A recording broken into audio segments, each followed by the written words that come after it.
You ever wonder how a small, isolated corner of the world could suddenly burst onto the global stage and terrorize an entire continent? Imagine this.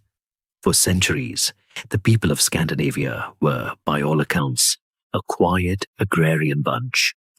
They farmed the unforgiving land, fished the icy seas, and generally kept to themselves. Their world was one of long, dark winters and brief, frantic summers. But then something changes. Around the late 8th century, these same people, with their long ships and their inscrutable gods, suddenly appear on the coastlines of Europe, not as traders, but as something far more terrifying. They strike without warning. They plunder with brutal efficiency. And then they vanish back into the mists of the sea, leaving behind a trail of smoke and stories that will echo for 1,000 years. It's a bit like a gentle flock of sheep, suddenly deciding to become a pack of wolves overnight.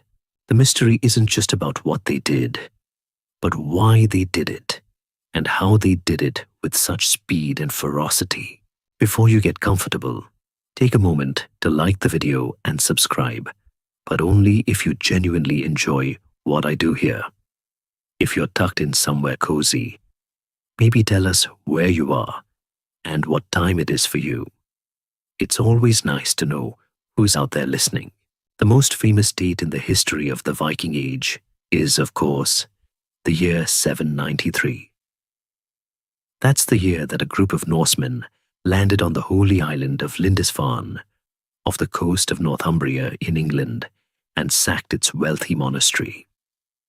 It was a shocking event, a seismic shift in the European political and religious landscape.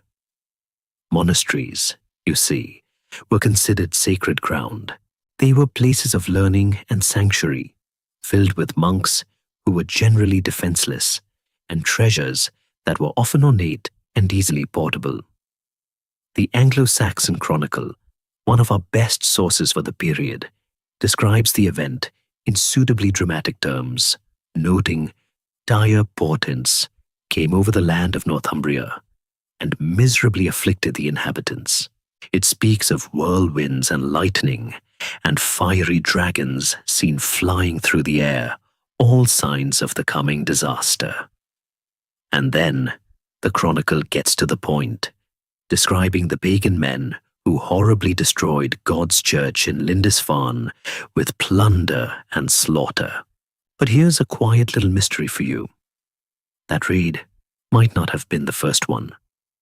The Anglo-Saxon Chronicle itself records an earlier incident in 789, where 3 ships of Northmen landed in Dorset. The local reeve, or sheriff, rode out to greet them, thinking they were traders. He was promptly killed. Now, the Chronicle doesn't call these men Vikings, but it's widely accepted that they were. So, was Lindisfarne truly the beginning, or just the first one that really got everyone's attention? The historical record is a bit like a blurry photograph. You can see the main figures, but the details at the edges are often lost to time and circumstance. Perhaps the Lindisfarne raid was just the first one to hit a place with a good public relations department, a monastery full of literate monks who could actually write down what happened. So what turned these farmers into fearsome raiders? The traditional answer, the one you probably learned in school, is overpopulation. The idea is that Scandinavia's poor soil couldn't support its growing population, so the young men had to go abroad to seek their fortunes. It's a neat, simple theory, but modern historians are a bit more skeptical. They point out that there's not a lot of evidence for a massive population boom at the time, and besides, there were easier places to go than across the treacherous North Sea to raid a monastery. Another theory suggests that the Frankish expansion under Charlemagne might have been a factor. As Charlemagne's empire pushed north, it came into conflict with the Saxon and Frisian peoples, effectively blocking their traditional trading routes and creating a buffer zone. This, some scholars argue, may have pushed the Scandinavians to look for new opportunities elsewhere. Think of it like a crowded highway suddenly getting a detour. It forces everyone to find new routes, some of which might be less savory. But the most compelling theory, and perhaps the most complex, is that the raids were driven by a shift in social structures. The rise of powerful chieftains and kings in Scandinavia created a need for wealth and prestige. In a society where a man's status was often measured by his generosity and the size of his following, a good raid was a great way to get both. A chieftain could lead a successful expedition, come back with a hoard of treasure, and then distribute it among his warriors, solidifying their loyalty and attracting new followers. The treasure wasn't just gold and silver.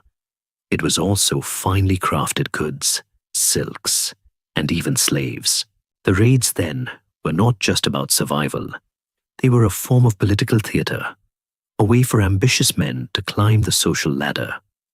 They were, in essence, the medieval equivalent of a CEO taking a company public and making all his early employees rich. Well, a much bloodier version, anyway.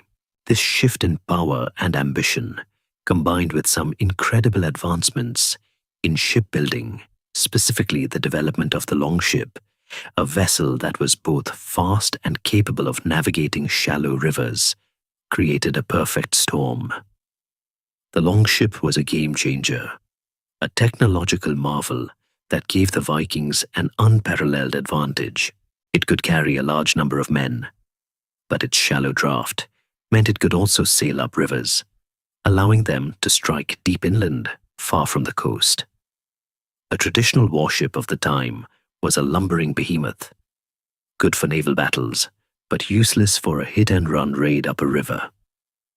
The longship, on the other hand, was the ultimate surprise attack vehicle. It was a silent, deadly shark, and the unsuspecting coasts of Europe were its new hunting ground. The echoes of those first raids, particularly the one at Lindisfarne, sent shivers through the Christian kingdoms of Europe. But one powerful ruler was paying very close attention. Charlemagne, king of the Franks, and soon to be Holy Roman Emperor. Charlemagne's empire, remember, was a massive, sprawling entity that stretched from the Atlantic to the Elbe River, and his main goal was to unify this vast territory under the banner of Christianity. His expansionist policies, particularly his long and brutal war against the pagan Saxons, brought his borders right up against the Scandinavian world.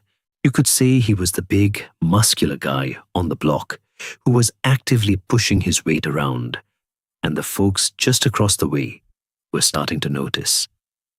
The Vikings, on their end, saw this great, rich, and well-organized empire as both a threat and an opportunity. A threat because Charlemagne was actively trying to Christianize their neighbors, and an opportunity because, well, the man had a lot of nice stuff. It's a strange kind of historical dance they performed, this Frankish emperor and the Norse chieftains. On the one hand, Charlemagne was building a series of fortifications along his northern coastlines, establishing a Frankish navy, and even trying to get a handle on the political landscape of Denmark. He was essentially trying to build a wall to keep the wolves out. But on the other hand, there's evidence of some surprisingly friendly contact.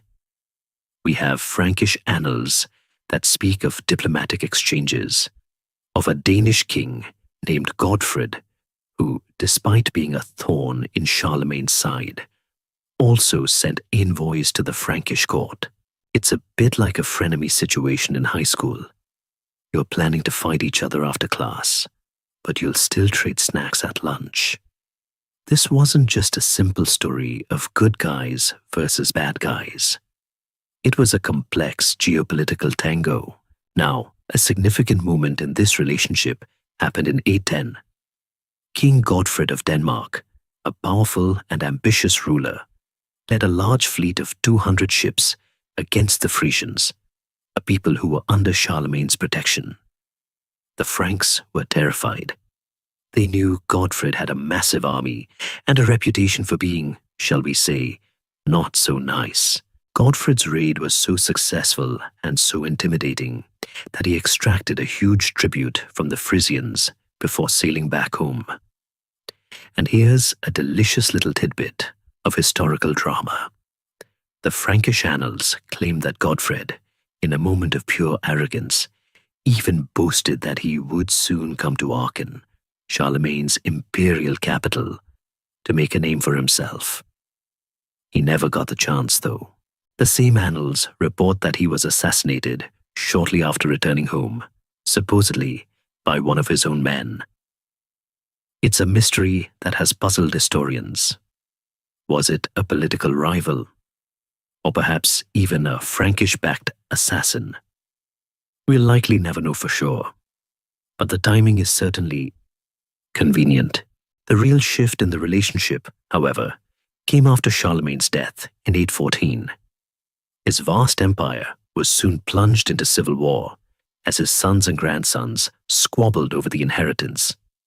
The Frankish state, once a cohesive and powerful bulwark, became a fractured mess. And what do wolves do when they see a pack of bickering dogs? They move in for the kill. The internal weakness of the Frankish Empire was a giant blinking neon sign for the Vikings that said, "Come and get it." The raids, which had been relatively sporadic before, now became more frequent, more organized, and more ambitious. Instead of just hitting coastal monasteries, they began sailing up the great rivers of Europe, the Seine, the Rhine, the Loire, and striking deep into the heart of the empire. They weren't just looking for quick plunder anymore. They were looking for tribute, for land, and for a place to settle down. This new phase of raiding led to the establishment of the Dungeld, a term that literally means Danish money. It was a protection racket, plain and simple. Local rulers, too weak to fight off the Viking raiders, would pay them massive sums of silver and gold to go away and leave them alone. It was a vicious cycle. The more they paid, the more the Vikings came back, knowing that the Franks were willing to fork over the cash rather than fight. The amount of wealth that was siphoned out of the Frankish Empire during this period is almost unimaginable. We're talking about tons of silver. And it wasn't all just a one-way street. Some Vikings, particularly those who converted to Christianity, were granted land in exchange for their loyalty and their promise to defend the coast against other Vikings. It was a classic set a thief to catch a thief strategy. And it worked, but only to a certain extent. A perfect example of this is the story of Rollo. Rollo was a Viking chieftain who was granted land by the Frankish king Charles the Simple in 911. In exchange for his fealty and his conversion to Christianity, Rollo was given control of a territory in what is now northern France. This region would eventually become known as Normandy, from the old French term for men of the north. Rollo's story is a beautiful illustration of how the relationship between the Franks and the Vikings evolved from one of pure conflict to one of begrudging coexistence, and eventually assimilation. His descendants, of course, would go on to be the Normans, who, as we all know, would conquer England a century and a half later. So in a strange, roundabout way, the internal squabbles of the Frankish Empire and the cunning of a Viking chieftain would eventually lead to one of the most significant events in English history. A lot of dominoes had to fall just right for that to happen, didn't they? And it all started with Charlemagne and his big, beautiful, but ultimately fragile empire. While some Vikings were busy playing a complicated game of political chess with the Frankish Empire, others were finding a new and rather lucrative pastime: settling down. They looked west across the choppy grey waters of the North Sea and saw a land that was, for the most part, a lot like home, but with better weather and a lot more wealth. This land was the British Isles, a place where a fractured collection of Anglo-Saxon kingdoms had been fighting among themselves for generations. Imagine a neighborhood of squabbling siblings, each with a fancy toy, and then a well-armed, highly organized gang of outsiders shows up. It was a perfect opportunity for the Vikings, and they weren't about to miss it. The first major wave of settlement began in the mid-9th century. After years of hit-and-run raids, the Vikings changed tactics. They started to overwinter in England, building fortified camps and using them as bases for their campaigns. In 865, a massive army, which the Anglo-Saxons called the Great Heathen Army, landed in East Anglia. This wasn't a raiding party. This was an invasion force. It was led by a few famous figures, including Ivar the Boneless, a man whose name is a great conversation starter at parties. The goal of this army wasn't just to steal stuff and leave. It was to conquer. They marched across the country, picking off the Anglo-Saxon kingdoms one by one. East Anglia, Northumbria, and Mercia all fell to the Viking onslaught. Now, here's a little historical mystery that scholars still debate. What was the size of this great heathen army? The Anglo-Saxon Chronicle describes it as uncountable, a phrase that is, let's be honest, not very helpful for historians trying to get a head count. Modern estimates range wildly, from a few thousand to perhaps as many as 20,000. But even the lower estimates represent a massive, well-organized force for the time. This wasn't just a bunch of guys in longships. This was a professional army with a clear military objective. And they were successful, in no small part, because they were up against a bunch of disorganized kingdoms that couldn't seem to get their act together. It was a classic case of a smaller, more disciplined force defeating a larger but fractured enemy. The one kingdom that managed to hold out against this onslaught was Wessex, ruled by a man who would become one of the most famous figures in English history, Alfred the Great. Alfred, a thoughtful and pious man who was also a brilliant military strategist, was forced to fight a desperate guerrilla war against the Vikings. He suffered a major defeat and had to flee into the marshes of Somerset, where, according to a famous legend, he burned a peasant woman's cakes while sulking about his troubles. A nice story, but almost certainly not true, and it really distracts from the fact that he was, at that moment, a man who had lost his kingdom and was on the run. But Alfred, being Alfred, didn't give up. He rebuilt his forces, trained them properly, and in 878 he defeated the Viking army at the Battle of Edington. The victory was so decisive that the Viking leader, a man named Guthrum, was forced to accept a peace treaty, and more importantly, to be baptized as a Christian. This treaty, known as the Treaty of Wedmore, established a formal border between Alfred's kingdom of Wessex and the Viking-controlled territory in the north and east. This territory would become known as the Danelaw, a term that refers to the region where Danish law, rather than Anglo-Saxon law, held sway. The Danelaw was a huge part of England, including major cities like York, which the Vikings called Jorvik, and the 5 boroughs of Derby, Leicester, Lincoln, Nottingham, and Stamford. The Vikings who settled here weren't just a bunch of marauders. They were farmers, craftsmen, and traders. They brought their own culture, their own language, and their own legal systems. The long-term impact on England was immense, with many place names and words in the English language today having Scandinavian roots. Ever been to a town that ends in by, like Derby or Grimsby? That's a Viking word for farm or settlement. The presence of the Danelaw fundamentally reshaped the political and cultural map of England. It created a situation where two distinct cultures and legal systems coexisted, sometimes peacefully, sometimes not so much. While Alfred the Great and his descendants worked tirelessly to reclaim the Danelaw, the Viking influence was permanent. The blood of the Northmen was mixed with that of the Anglo-Saxons, creating a new hybrid identity. The legacy of this period can be seen in everything from the legal system to the very language spoken. The Vikings who came to England, initially as invaders, ended up becoming an integral part of its history. They didn't just take a piece of land. They left an indelible mark on the country's very soul.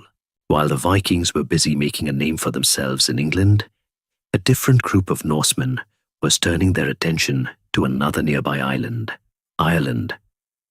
Ireland at the time was a patchwork of small, warring Gaelic kingdoms, a bit like a medieval version of a messy apartment building with a dozen feuding tenants. This political fragmentation, combined with the island's rich monasteries and fertile land, made it an irresistible target. The first recorded raids in Ireland were around the same time as Lindisfarne, in the late 8th century, but they really ramped up in the 9th century. The Irish annals, our main source for this period, speak of these Norsemen, whom they called Gaul, or foreigners, arriving in waves, sailing up the rivers, and plundering everything in sight. The Viking strategy in Ireland was similar to their early raids in England. They would hit coastal monasteries, like the famous one on the island of Iona, steal the treasure, and then sail away. But as their presence grew, their tactics evolved. They started to build fortified coastal settlements, which the Irish called long forts. These long forts were essentially sea forts, a place where they could dock their ships, repair them, and use as a base for inland raids. These weren't just temporary camps. They were the beginnings of some of Ireland's most famous cities. Dublin, Cork, Waterford, and Limerick all started their lives as Viking long forts. It's a bit of an ironic historical twist, isn't it? The very places that were built to terrorize the local populace eventually became the vibrant, cosmopolitan centers of the country. The story of Dublin is a particularly good one. The Vikings established a long fort there in 841, right where the River Liffey meets the sea. It was a perfect strategic location. The settlement, which they called Dyflin, became a major center for the slave trade, something that was, unfortunately, a very big part of the Viking economy. The Vikings would raid inland, capture people, and then sell them off to markets all across Europe, and even as far as the Middle East. It's a grim aspect of their history, but an important one to remember. The wealth generated from this trade made Dublin one of the most important Viking settlements outside of Scandinavia itself. And here's an interesting little mystery. Historians still debate the exact location of the original long fort. Archaeological digs have unearthed a lot of evidence of the Viking presence, but the precise location of that first fortified camp remains a bit of a puzzle. The Vikings' relationship with the Gaelic Irish was incredibly complex. It wasn't just a simple matter of invaders versus the invaded.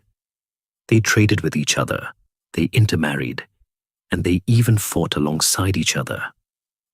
Irish kings would sometimes hire Viking mercenaries to help them in their endless wars against rival kingdoms.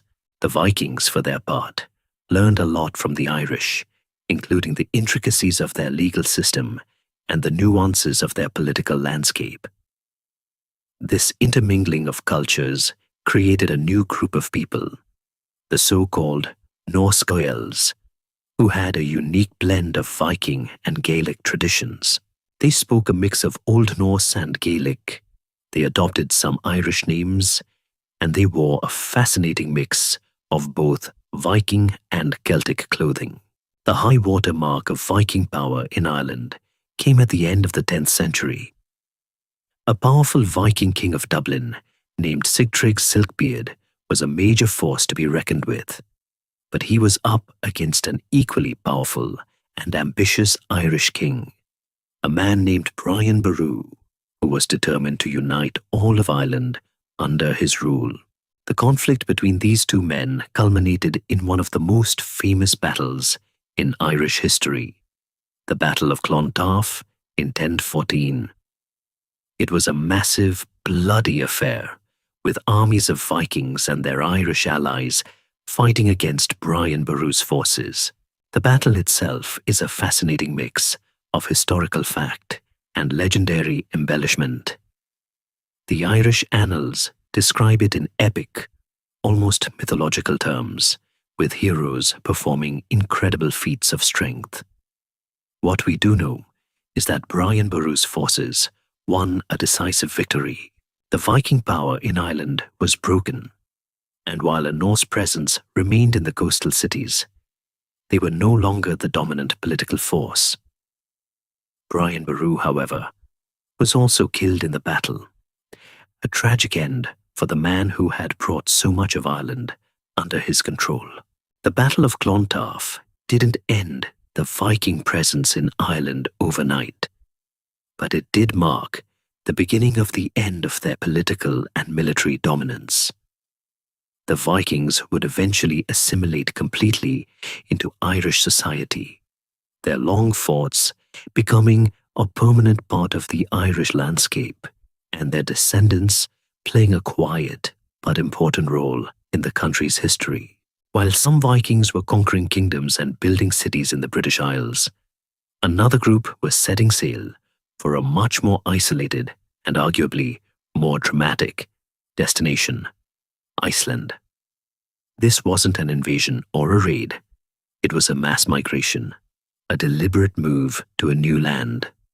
The story of Iceland's settlement is unique in Viking history, a beautiful saga of escape and exploration.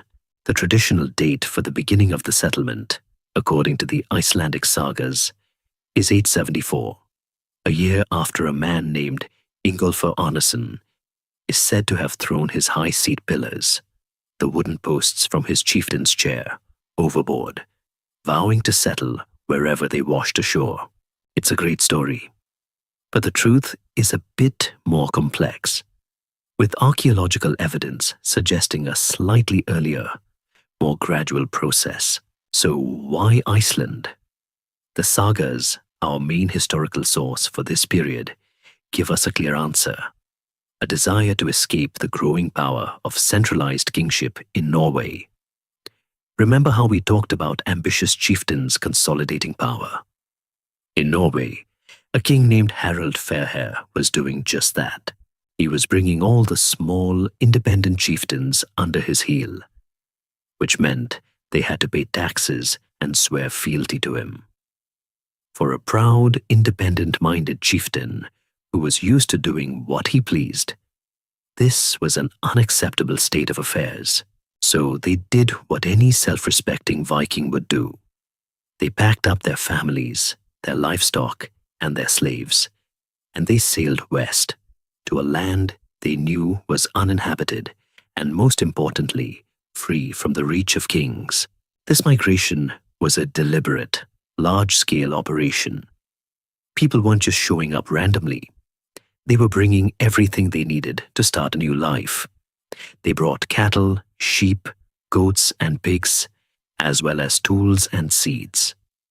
The journey was long and perilous, but a steady stream of settlers made the trip over a period of about 60 years, from roughly 870 to 930. The settlers, for the most part, came from Western Norway, but also from the Viking colonies in Ireland and Scotland, bringing with them a mix of Norse and Celtic blood and culture. The archaeological evidence for this is fascinating, with some early burials in Iceland showing a definite mix of Scandinavian and Celtic grave goods. It's a wonderful example of a multicultural melting pot happening centuries before anyone started talking about such things. Once in Iceland, the settlers faced a harsh but spectacular landscape. It was a land of fire and ice, with active volcanoes, boiling hot springs, and massive glaciers. But it also had good pasture land in the coastal areas and plenty of fish in the surrounding seas. The settlers quickly established farms, and because there was no centralized king to tell them what to do, they had to figure out a new way to govern themselves. What they created was one of the most remarkable political systems of the medieval world, the Icelandic Commonwealth. The Commonwealth was not a kingdom, and it had no king.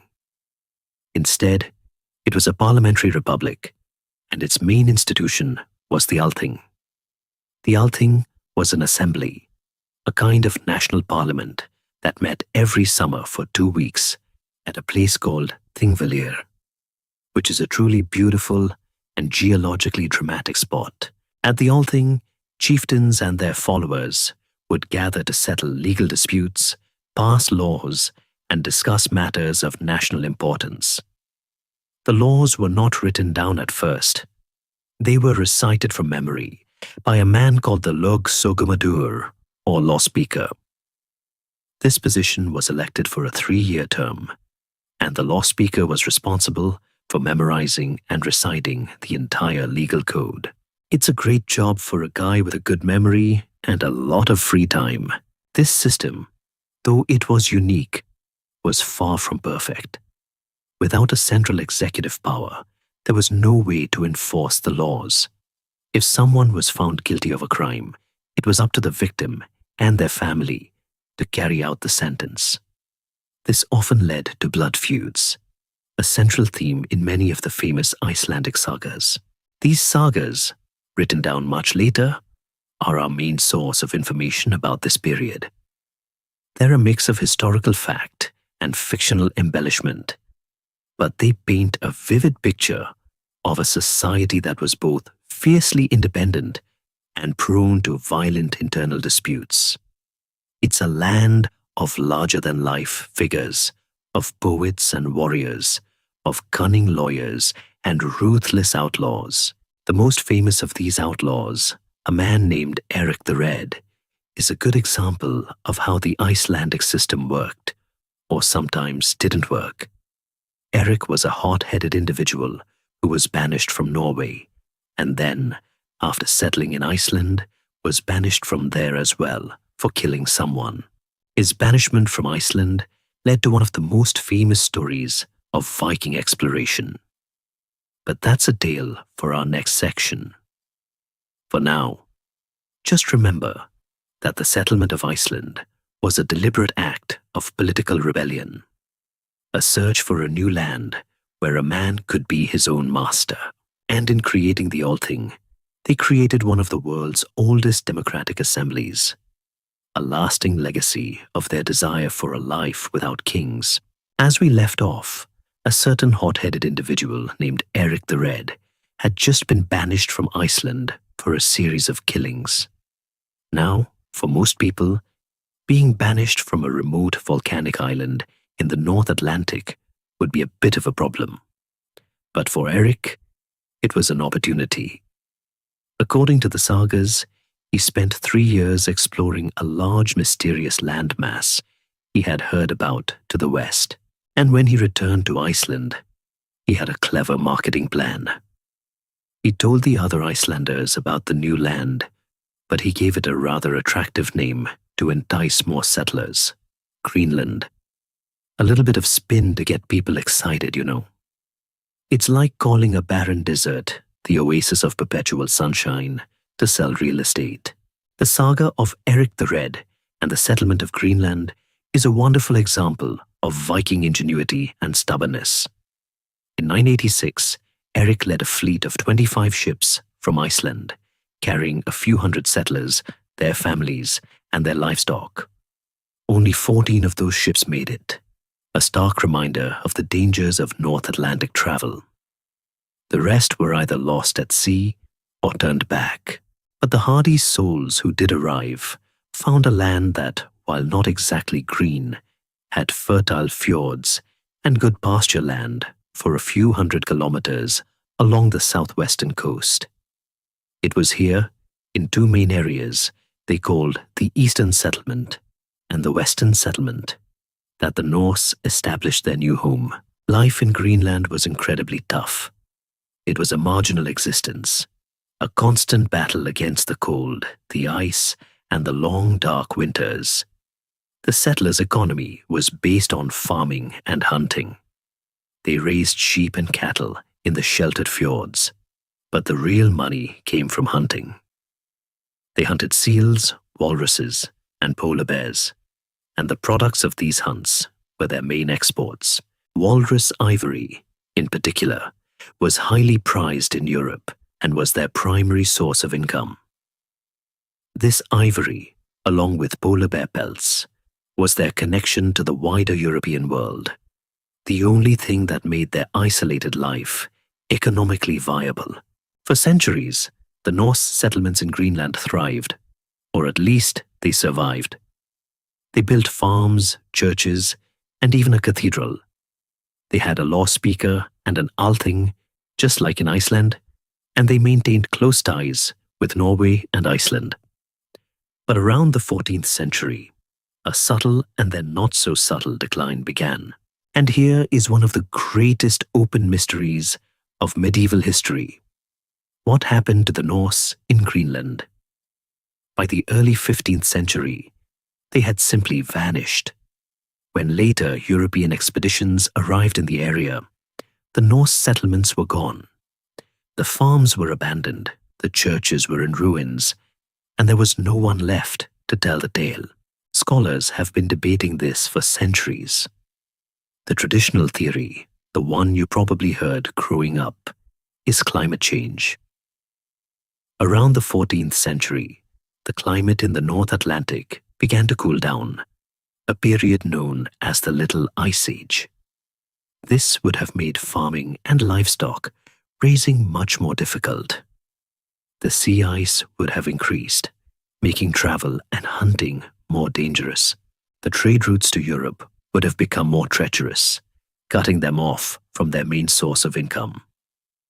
The walrus ivory trade, in particular, was also hit by the growing popularity of elephant ivory from Africa, which was of a higher quality and easier to get.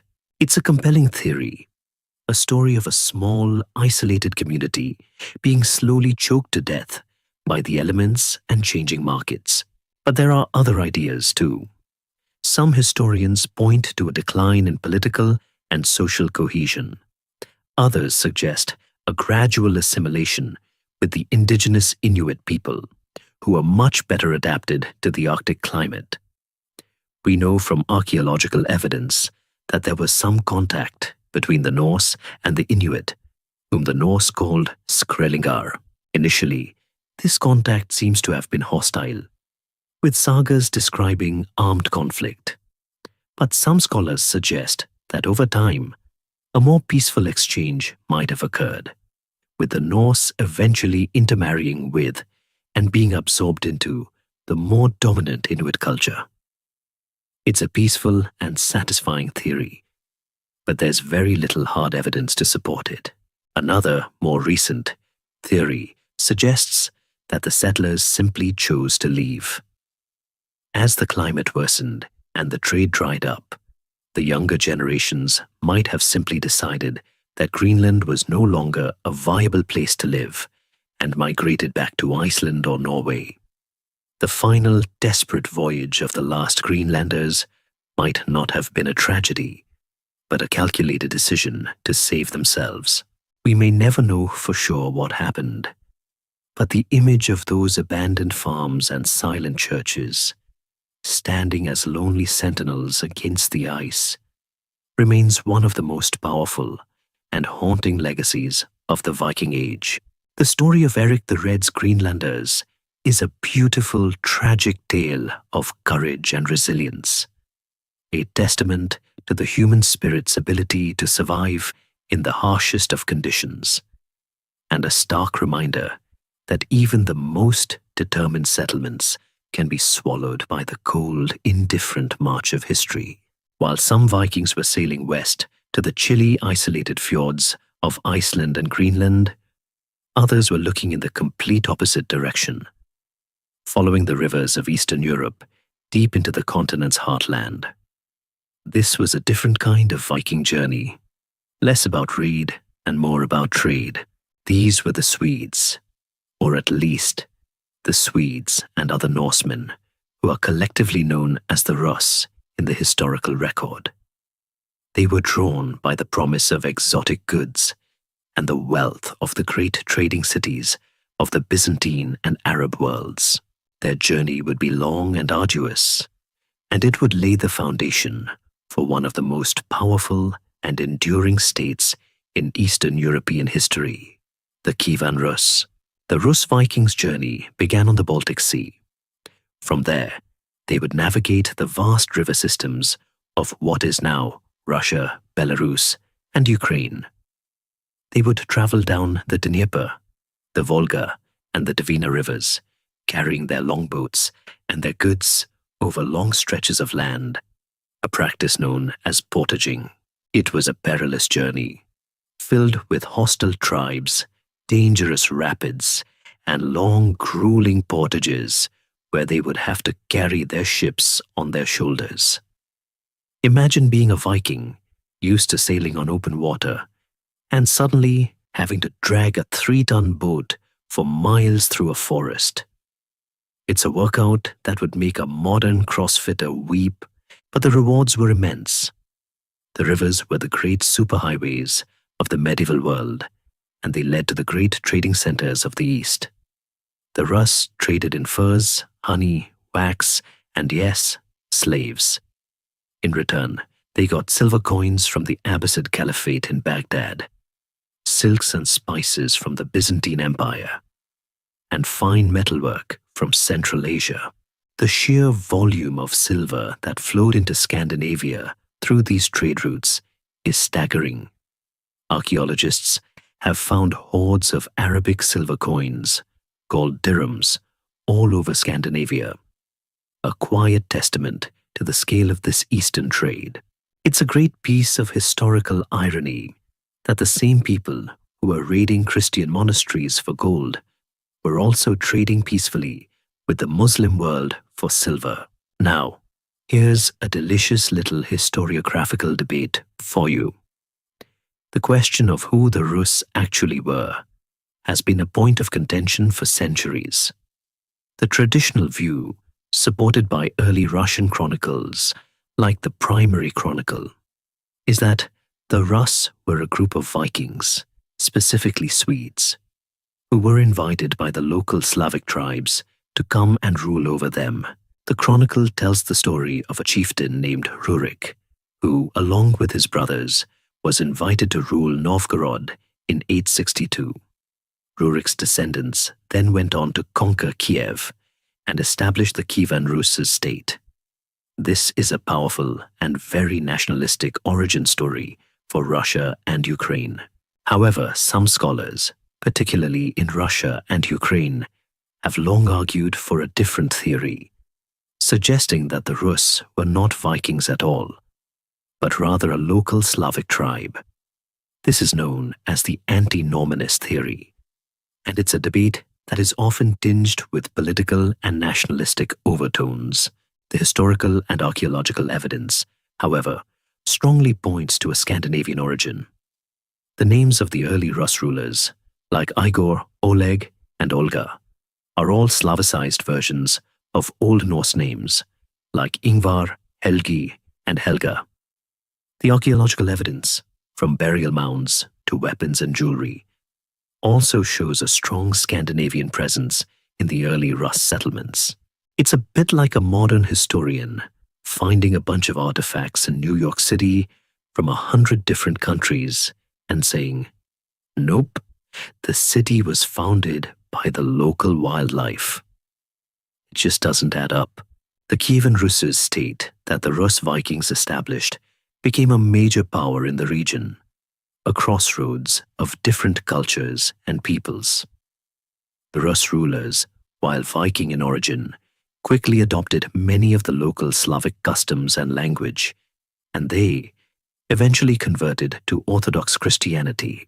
The most famous example of this is Vladimir the Great, a ruler who, according to the Chronicle, sent envoys to different countries to check out their religions before finally settling on Orthodox Christianity from Byzantium. It's a very practical, very Viking way of converting, isn't it? Just do a little research and pick the best one. The Kievan Rus would go on to be a powerful and influential state for centuries, a lasting legacy of a few ambitious Swedes who decided to take the scenic route to the east. As the Rus Vikings were establishing a powerful state on the great rivers of Eastern Europe, another group of Norse warriors was making their way to the ultimate prize, Constantinople, the jewel of the Byzantine Empire. They didn't come as raiders, at least not at first. They came as mercenaries, drawn by the promise of wealth and glory. The Byzantines, with their vast wealth and complex politics, had a long history of employing foreign soldiers to fight their battles. And they soon discovered that the Norsemen, with their fierce fighting style and unwavering loyalty once they were paid, made for an excellent addition to their imperial army. The group of Norse warriors who served the Byzantine emperor became known as the Varangian Guard. The name Varangian comes from the Old Norse word varar, meaning pledge or oath, which reflects the personal oath of loyalty they swore to the emperor himself. These weren't just any soldiers.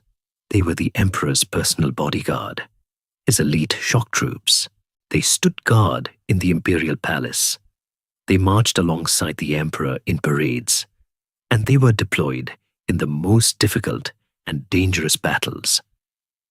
The Byzantines respected their fighting prowess, and the emperor knew he could trust them because, unlike the local Byzantine troops, they had no local political ties and no ambition to seize the throne for themselves. Their loyalty was to the man who paid them. The Varangian Guard was a multicultural force, a true melting pot of medieval warriors. While it was initially dominated by Norsemen, it also included Anglo-Saxons who had fled England after the Norman conquest in 1066. Imagine a group of Anglo-Saxons, fresh from their defeat at the Battle of Hastings, deciding to get as far away from the Normans as possible, and ending up in Constantinople, fighting alongside the descendants of the Vikings who had tormented them for centuries. It's a great piece of historical irony, a story that almost writes itself. The Varangian Guard, in a way, was the ultimate what-if scenario for those who lost their homeland. One of the most famous Varangians was a man named Harald Hardrada, a future king of Norway. Before he became king, Harald was a young man with a bit of a problem back home, so he fled to Constantinople and joined the Guard. He quickly rose through the ranks, serving with distinction in campaigns in Sicily and Bulgaria. The sagas describe him as an incredibly skilled and ruthless warrior, a man who was as clever as he was brave. But like many high-ranking officials in the Byzantine court, he eventually ran afoul of the emperor. The sagas claim he fell in love with a noblewoman and was imprisoned by the empress, and had to escape in a daring plot. He eventually fled Constantinople, but not before, according to some sources, he plundered the imperial treasury just to add a bit of Viking flair to his departure. This story of Harold is a beautiful example of a historiographical mystery. The Byzantine sources, which are more reliable, tell a different story. They say he was accused of misappropriating funds and was imprisoned, but they don't mention any romantic subplot or dramatic escape. The sagas, on the other hand, love a good story and a bit of drama. So which one is right? The truth is probably somewhere in the middle. The sagas likely embellished the events to make Harold seem more heroic and romantic, while the Byzantine sources might have downplayed his importance. What we do know for sure is that Harald Hardrada returned to Norway a wealthy and powerful man, a testament to the riches that could be gained from service in Constantinople. The Varangian Guard served the Byzantine emperors for centuries, their reputation as fearsome fighters growing with each generation. They were known for their distinctive weapons, particularly their large two-handed axes, which were said to be able to cut through chainmail with a single blow. The Byzantines, who were used to a more Roman style of warfare, were probably a bit taken aback by these burly Northmen with their wild beards and even wilder fighting styles. But they were effective, and that's all that mattered. The legacy of the Varangian Guard is immense. They were a bridge between the Norse world and the glittering, sophisticated world of Byzantium. They brought back stories, ideas, and most importantly, wealth. The influx of Byzantine gold and silver into Scandinavia had a huge impact on the region's economy and social structure. It helped powerful chieftains consolidate their power and build impressive halls and churches. The Varangian Guard was more than just a military unit. It was a conduit for cultural and economic exchange, a fascinating example of how two very different worlds could connect in the most unexpected of ways. We've been talking a lot about raids, trade, and settlement, but a massive shift was happening beneath the surface of Scandinavian society. A change that was far more profound and long-lasting than any military victory. This was the gradual and often violent conversion of Scandinavia to Christianity. For centuries, the Norse had worshipped a pantheon of gods and goddesses. Odin, the one-eyed all-father, Thor, the hammer-wielding god of thunder, and Freya, the goddess of love and war. Their world was one of fierce gods, honorable death in battle, and the glorious halls of Valhalla. But a new god was on the horizon, a gentle carpenter from a distant land, and his followers were spreading his message with a combination of persuasion, politics, and a good old-fashioned dose of coercion. The conversion wasn't a sudden event. It was a long, messy process that unfolded over several centuries, starting in the 9th century and not really being complete until the 12th. The first exposure to Christianity came through trade and raiding. The Vikings would have seen Christian symbols and heard Christian prayers in the places they visited, and some would have even brought back Christian artifacts. But these were just trinkets and curiosities. They didn't represent a serious challenge to the old beliefs. The real shift began with political contact. Remember how the Franks were trying to push Christianity north? They saw it as a way to civilize their neighbors and make them less prone to raiding. Missionaries, like the famous Saint Ansgars, were sent to Denmark and Sweden in the 9th century, but their success was limited at best. They were allowed to preach, but they didn't make a lot of converts. It's hard to sell a religion of peace to a society that thrives on war, isn't it? The real turning point came when Scandinavian kings started to realize the political benefits of converting. A Christian king could align himself with the powerful Christian monarchs of Europe, gaining access to their wealth, their military support, and their diplomatic networks. A Christian king was seen as more legitimate, more civilized, and more trustworthy. The conversion, in essence, was a form of political and economic modernization. It was a way for Scandinavian rulers to bring their kingdoms out of the periphery and into the mainstream of European politics. It was a very practical decision, a bit like a small company deciding to go public to get access to more capital and a better reputation, but the conversion was far from peaceful. It was a clash of two very different worldviews.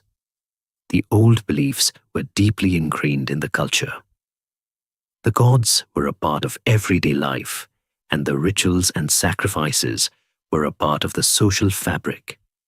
The new Christian faith, with its single, all-powerful God and its emphasis on submission and humility, was a radical departure. The sagas are full of stories of this conflict, of kings and chieftains who tried to force their new religion on their people, often with bloody results. A particularly famous story is that of King Olaf Tryggvason of Norway, a man we'll talk more about in the next section, who, according to the sagas, would travel around his kingdom, giving people a choice: convert to Christianity or be killed. It's not exactly the kind of missionary work you read about in Sunday school. The conversion also led to a fascinating period of syncretism, where the old and new beliefs were mixed together. For a long time, people would worship both the old gods and the new God. They would be baptized as Christians, but they would still make sacrifices to Thor for a good harvest or a safe journey. We have archaeological evidence of this, with graves containing both a Christian cross and a pendant of Thor's hammer, Mjolnir. This dual belief system was a way for people to hedge their bets, to get the political benefits of Christianity while still holding on to the old traditions that had served them for so long. It was a pragmatic, very Scandinavian approach to a theological problem. And here's a really interesting scholarly debate. Was the Christianization of Scandinavia a top-down or a bottom-up process? Did it start with the kings and slowly trickle down to the people? Or did it start with traders and settlers and bubble up to the rulers? The truth is, it was probably both. It was a complex, messy process, with different parts of Scandinavia converting at different times and in different ways. Denmark, with its close ties to the Frankish Empire, was Christianized relatively early. Norway, with its more rugged and isolated geography, took longer. And Sweden, with its powerful pagan cult center at Uppsala, was the last holdout. It was a long, slow goodbye to the old gods, a farewell to a worldview that had defined a people for millennia, and it would fundamentally change the course of Scandinavian history forever. The story of Norway's conversion and its unification is a tale woven with the threads of ambition, violence, and religious zeal. For a long time, Norway was a land of independent chieftains, a patchwork of small warring kingdoms. But as we saw, this was a time of change, of powerful men trying to forge larger, more centralized states. The man who is traditionally credited with the first unification of Norway is Harald Fairhair, a king we mentioned earlier, who drove many of the independent-minded chieftains to settle Iceland. But Harald's unification was a fragile one, and after his death, the country reverted to its old ways. It would take a few more centuries, and a few more charismatic and ruthless kings to finally bring the country together for good. The most famous of these unifying kings, and a central figure in the story of Norway's conversion, was Olaf Tryggvason. According to the sagas, Olaf was a larger-than-life figure, a man of immense strength and charisma, who had spent his youth as a Viking raider and a mercenary. He had traveled all over the Viking world, from the Baltic to England, and had even served in the court of the Holy Roman Emperor. The sagas claim that he converted to Christianity while in England, after a hermit prophesied that he would become king of Norway. Whether the prophecy was real or just a clever bit of political theatre, it worked. Olaf returned to Norway in 995, and with the support of a group of powerful chieftains, he was proclaimed king. Olaf's reign was a whirlwind of activity, all aimed at two goals: unifying Norway under his rule and converting the entire country to Christianity. He was a force of nature, a man who saw no distinction between political power and religious authority. His method of conversion, as we touched on earlier, was simple and brutally effective. Give people the choice between baptism or death. He would travel from region to region, holding a thing or assembly and demanding that the local chieftains and their people convert. The sagas are full of stories of him destroying pagan temples, seizing the property of those who refused to convert, and even, in one particularly gruesome story, forcing a chieftain to eat a snake and a spider as a form of Christian penance. It's a bit much for a bedtime story, but it gives you a sense of the man's uncompromising nature. Olaf's most famous act of conversion came when he built a new capital city, a place he named Nidaros, which would later become modern-day Trondheim. He built a beautiful wooden church there and made it the center of his new Christian kingdom.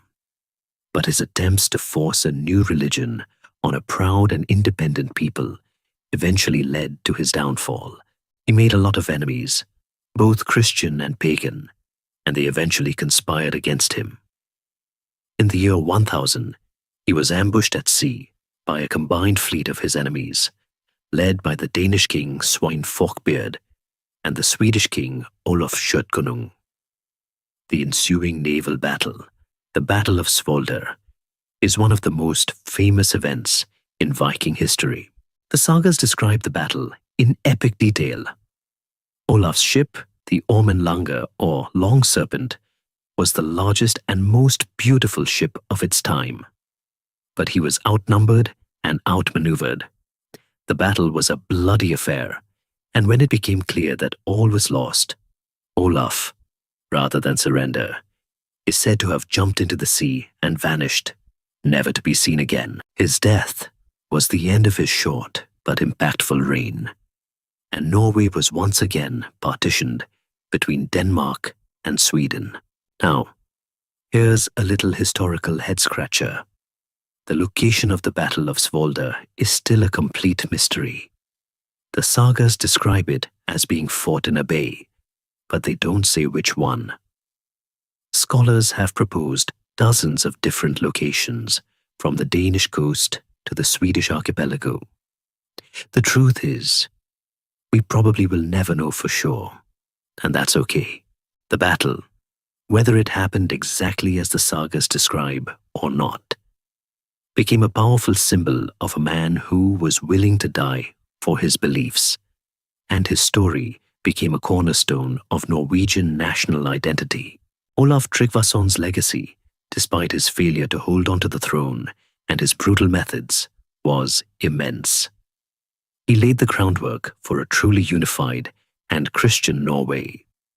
The next king to continue his work, another Olaf, Olaf Haraldsson, would finish the job and would, after his death, become Norway's patron saint. But it was Olaf Tryggvason who set the wheels in motion. A man who, in his short reign, managed to drag a country, kicking and screaming, into the Christian world, and in doing so, created the foundations of the Norwegian kingdom that would endure for centuries. While Olaf Tryggvason was busy trying to drag Norway into the Christian world, his Danish and Swedish counterparts were equally busy, but on a much grander scale. Denmark, in particular, was positioning itself to be a major power in the North Sea, and the man who would take them to the pinnacle of this power was a king named Nut the Great. Nut's story is a fascinating one, a beautiful example of how the Viking Age was transitioning from one of small-scale raiding to large-scale dynastic empire building. He wasn't just a king. He was a master of political maneuvering, a skilled military commander, and a surprisingly effective ruler. The story really begins with Knut's father, Svein Forkbeard, the man who helped defeat Olaf Tryggvason at the Battle of Svolder. Svein was a formidable warrior and a clever politician. He had already conquered and briefly ruled England, only to have to flee when the Anglo-Saxons rose up against him. But he had paved the way for his son. When Svein died, his son Knut, a young man who had been with his father on his campaigns, took up the mantle. Knut had a problem, though. The English throne had reverted to its old Anglo-Saxon king, Ethelred the Unready, a man whose nickname tells you a lot about his leadership style. Knut was not about to let go of his father's claims so easily. So, Knut launched a massive invasion of England in 1015. It was a well-organized, well-funded campaign, a testament to the resources and power of the Danish kingdom at the time. Knut's forces were a mix of Danish, Norwegian, and Swedish warriors, a truly Scandinavian army. He fought a long and brutal war against Ethelred's son, Edmund Ironside, a man who, unlike his father, was a very capable general. But the war ended in a stalemate, and the two men agreed to divide England between them. Unfortunately for Edmund, he died a few weeks later under mysterious circumstances, leaving Knut as the sole ruler of England. A lot of lucky breaks, or perhaps not so lucky breaks for his opponents, seemed to follow Knut around. Once he had control of England, Knut did something that was truly remarkable. Instead of ruling it as a conquered territory, he governed it with a surprising degree of competence and sensitivity. He didn't just impose Danish law, he respected Anglo-Saxon traditions and even issued his own law codes that were based on existing English law. He kept many of the Anglo-Saxon noblemen in their positions and, in a truly clever move, married Ethelred's widow, Emma of Normandy, thus linking himself to the old English royal family and to the Normans. He was, in a way, the ultimate political chameleon, a man who could be a fearsome Viking warrior one day and a pious, English-style king the next. But Knut's ambitions didn't stop at England. After his brother died, he became king of Denmark, and he soon turned his attention to Norway. He fought against the Norwegian king, Olaf Haraldsson, and with the help of some disgruntled Norwegian chieftains, he drove him from the country and became king of Norway as well. And just like that, Knut had forged a massive and impressive empire, a trifecta of England, Denmark, and Norway, a dominion that historians call the North Sea Empire. It was a short-lived empire, lasting only as long as Knut lived, but for a brief moment in the 11th century, the North Sea was essentially a Danish lake. The North Sea Empire was a marvel of medieval statecraft. Knut, a man who had started his life as a Viking prince, was now a powerful Christian monarch, a man who ruled over a vast and diverse realm. He was a great patron of the church, funding the building of monasteries and traveling to Rome on pilgrimage. He even, according to a famous story that is probably apocryphal, but still a great anecdote, sat on his throne at the edge of the sea and commanded the tides to stop, a demonstration to his fawning courtiers that a king's power, unlike God's, was limited. It's a nice story that shows his self-awareness and perhaps his sense of humor. Knut the Great died in 1035, and his empire, which had been held together by his personal genius and charisma, quickly fell apart. His sons were not of the same caliber, and within a decade, the three kingdoms were once again separate. But Knut's reign was a powerful sign of things to come. It showed that the Viking Age which had started with small-scale raiding, was now capable of producing vast, multinational empires. The focus was no longer on plunder, but on political control and dynastic succession. The Vikings were no longer just a threat from the sea. They were a part of the European political establishment. While Denmark and Norway were busy with their North Sea empire, Sweden was playing a different, but no less important, role in the Viking story. Sweden's geography and location meant that its focus was not on the British Isles, but on the vast forested lands to the east and the rich trading routes of the Baltic Sea. The Swedish Vikings, the Rus, were the master traders of the East, establishing long-distance trade networks that stretched all the way to Byzantium and the Arab world. But their influence wasn't limited to the Kievan Rus. They were also the dominant force in the Baltic, a kind of medieval trade and conquest powerhouse. The main hub of this eastern trade was a place called Birka, on an island in Lake Mälaren, near modern-day Stockholm. Birka was a bustling, multicultural town, a true crossroads of the medieval world. Archaeologists have found a treasure trove of artifacts there, including coins from the Islamic world, glass beads from Byzantium, and jewelry from the Slavic lands. It was a place where merchants from all over the world came to trade with the Swedes. The Swedes, in turn, offered them a wealth of goods, particularly furs from the vast forests of the north, honey, and of course, slaves. Birka was the ultimate party, a lively, chaotic, and very profitable city. But here's a little historical head-scratcher for you: the fate of Birka. Around the late 10th century, the city was suddenly abandoned. We don't know exactly why. The traditional theory is that a shift in the lake's water levels made the harbor unusable, forcing the inhabitants to move. But other scholars suggest that it might have been a political decision, perhaps a result of the consolidation of royal power and the rise of other trading centers, like Sigtuna. The mystery of Birka's abandonment is a good reminder that even the most bustling cities can, for reasons we may never fully understand, just disappear.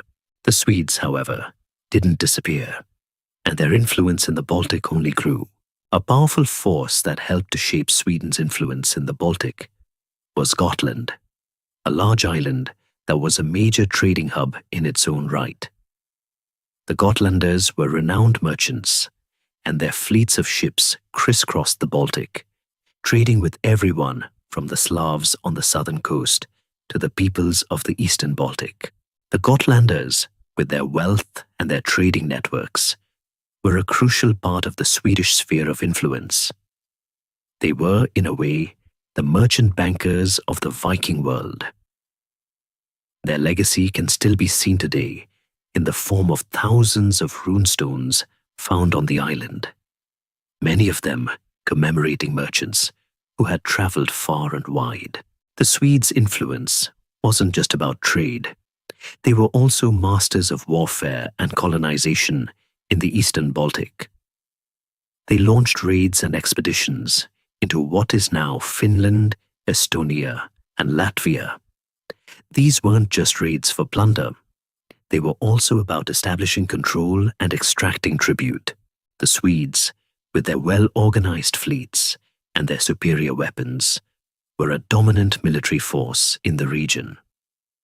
The legacy of these campaigns can be seen in the historical records of the time, which speak of Swedish rulers and chieftains dominating the local peoples. But Sweden's unification into a single cohesive kingdom was a much slower and messier process than in Denmark or Norway. For a long time, the country was a collection of different lands or provinces, each with its own local laws and traditions. The most important of these were Svealand, in the central part of the country, and Götaland, in the south. The kings of Sweden had to be elected by the men of both these regions, and their authority was often limited. It was a bit like a medieval version of a federal republic, with the central government having to constantly negotiate with the local states. The main sticking point in this unification was the long and difficult conversion to Christianity. Remember how Denmark and Norway had kings who were eager to convert for political reasons. Sweden had a much harder time. The central pagan cult at Uppsala was a powerful force, and the kings who tried to force a conversion often faced a backlash. It wasn't until the 12th century that Christianity finally became the dominant religion. And even then, the old traditions and beliefs lingered for a long time. This slow conversion, combined with the lack of a single unifying enemy like the Franks or the Anglo-Saxons, meant that Sweden's political development was a bit of a slow burn. But it was a slow burn that eventually led to a very powerful and influential kingdom, one that would come to dominate the Baltic and play a major role in the later history of Europe. As we've seen, the Viking Age was a period of intense activity and incredible change. But all eras, no matter how dynamic, eventually come to an end. The end of the Viking Age wasn't a sudden, cataclysmic event. It was a slow, gradual winding down, a transition from an age of raiding and exploration to an age of more centralized kingdoms and European integration. The year 1066 is often cited as the symbolic end of the era, and for good reason. It was the year of a series of monumental events that effectively closed the book on the Viking phenomenon.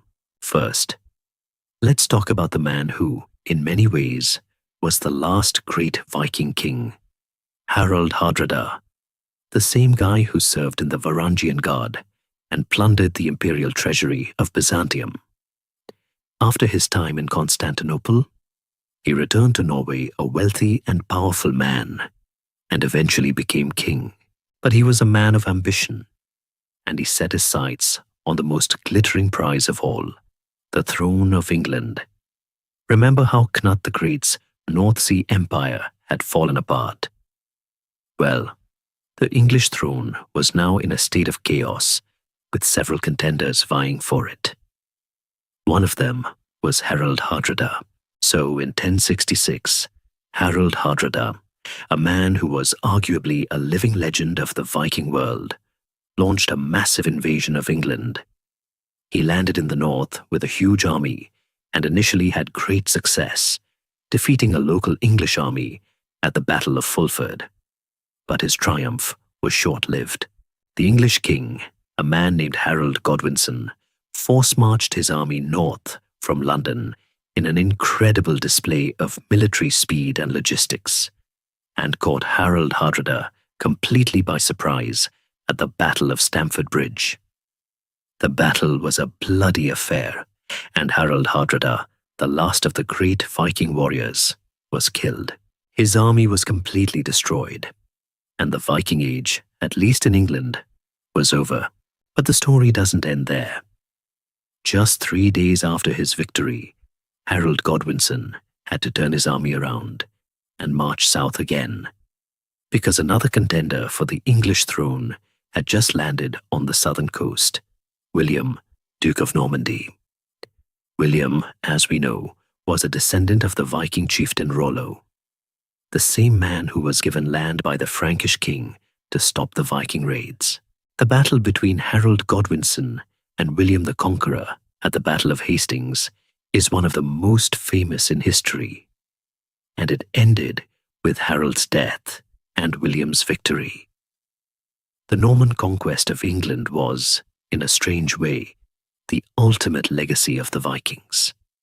It was a Viking-descended ruler who finally conquered England for good, bringing a new culture and a new dynasty to the island.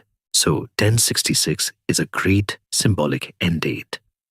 But the end of the Viking Age was caused by more than just these two battles. There were a number of other factors at play. One of the most important was the rise of strong centralized kingdoms in Scandinavia itself. The kings of Denmark, Norway, and Sweden had, by this time, largely consolidated their power. They had standing armies, they had tax systems, and they had a clear succession plan. They no longer needed to raid for wealth. They could get it through taxation and trade. The raiding lifestyle, which had once been a way for ambitious young men to get rich and famous, was now actively discouraged by the kings, who saw it as a threat to their authority and their carefully cultivated relationships with their Christian neighbors. Another factor was the gradual and irreversible Christianization of Scandinavia. As the Norse converted, their worldview changed. The idea of dying in battle and going to Valhalla was replaced by the Christian concept of heaven and hell. The church, with its emphasis on peace and order, was a powerful force against the old, violent Viking lifestyle. The kings, now with the support of the church, were able to use Christian ideology to legitimize their rule and to bring an end to the blood feuds and petty wars that had defined the earlier era.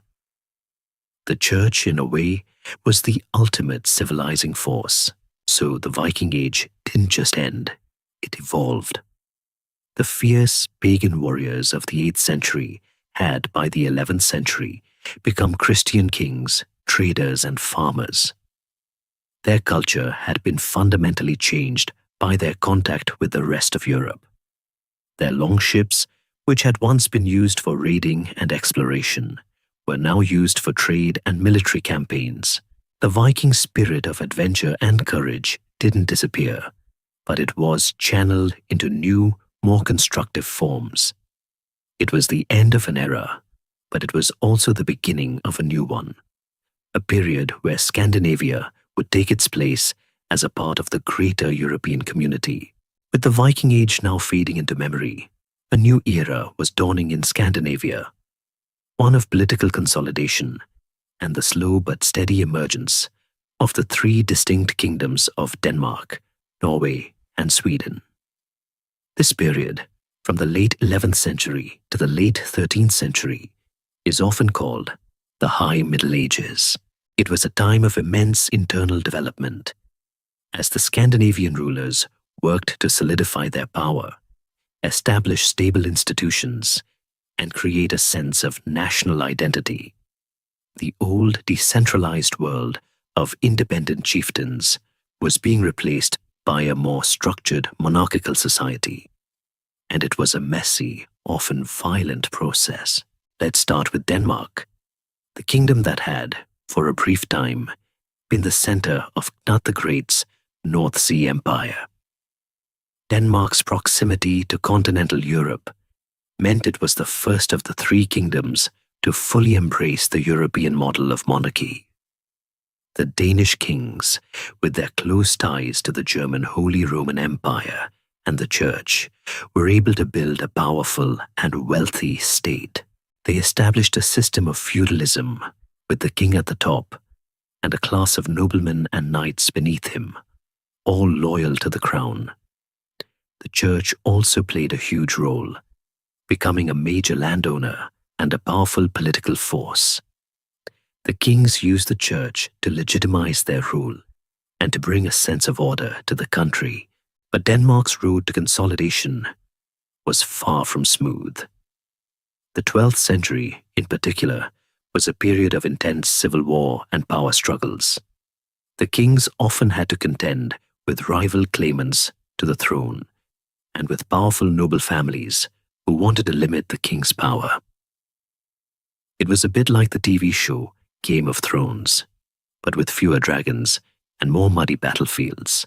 The man who finally brought a sense of lasting stability to Denmark was King Valdemar III, known as the Great. He and his son, Valdemar II, known as the Victorious, were able to crush the internal opposition and to expand Danish territory, conquering parts of the southern coast of the Baltic Sea. For a while, Denmark was a true regional power, a formidable force that controlled trade and politics in the entire Baltic region. In Norway, The process of consolidation was a bit different. Norway's geography, with its long, rugged coastline and its isolated fjords, meant that a centralized government was much harder to establish. The country was still, in many ways, a collection of local communities, each with its own customs and traditions. The kings of Norway, like the famous Sverre Sigurdsson, a man who, according to his saga, claimed to be an illegitimate son of a previous king and led a long, bloody civil war, had to constantly fight to assert their authority. The conflict between the kings and the chieftains, and between different factions of the nobility, was a defining feature of Norwegian politics for centuries. But a turning point came in the 13th century with the reign of King Haakon IV Haakonsson. Haakon was a powerful and canny ruler who managed to finally bring a sense of peace to the country. He built a strong navy, centralized the administration, and even established a formal legal code for the entire country. Under his rule, Norway reached the peak of its medieval power, a period of prosperity and cultural flourishing. Haakon even established diplomatic ties with the Mongols, sending an embassy to their court in the hope of an alliance. It's an incredible thought. A Norwegian king and a Mongol Khan, a bit like a modern-day summit between two very different worlds. Sweden, as we've already seen, was a bit of a slow burn. The country was still a divided land, with powerful, independent lands that resisted the authority of a central king. The kings of Sweden were often weak and had to constantly deal with internal rebellions and conflicts. It wasn't until the mid-13th century that a powerful nobleman named Birger Jarl was able to finally bring a sense of unity to the country. Birger Jarl, though never king himself, was the de facto ruler of Sweden for many years. He founded the city of Stockholm, established a new capital, and led a series of successful military campaigns that solidified Swedish control over Finland. He was a brilliant administrator and a ruthless politician, the kind of man who gets things done, even if he has to break a few eggs to make an omelette. The High Middle Ages in Scandinavia was a period of intense development, with the three kingdoms slowly but surely evolving into the powerful states they are today. The old pagan, raiding culture of the Vikings was replaced by a new Christian monarchical culture. The three kingdoms, with their distinct histories and their unique geographical challenges, were all on their own path to becoming modern states. They had their own kings, their own legal codes, and their own sense of national pride, and they were ready to take their place on the European stage. As the Scandinavian kingdoms moved into the High Middle Ages, they began to look less like their Viking ancestors and more like their European counterparts. This was a period of profound social and economic change. The old agrarian society of independent farmers and chieftains was being replaced by a more complex, hierarchical system. Towns and cities began to grow, trade expanded, and a new class of powerful noblemen and merchants emerged, all of which had a huge impact on the lives of ordinary people. One of the most significant changes was the rise of towns and urban life. While the Viking Age had a few important trading centers like Birka, these were nothing like the bustling, fortified cities that began to emerge in the High Middle Ages. Cities like Copenhagen, Stockholm, and Oslo became centers of commerce, administration, and religion. They were home to merchants, craftsmen, and priests, and they were a place where new ideas and new technologies could take root. The growth of these cities was a direct result of the consolidation of royal power. Kings needed administrative centers to collect taxes, enforce laws, and manage their growing kingdoms. They also needed to protect their trade routes, which meant building fortified towns and castles. This growth in towns was accompanied by a huge expansion in trade. The Baltic Sea, which had been a Viking trade route for centuries, was now a bustling superhighway of commerce.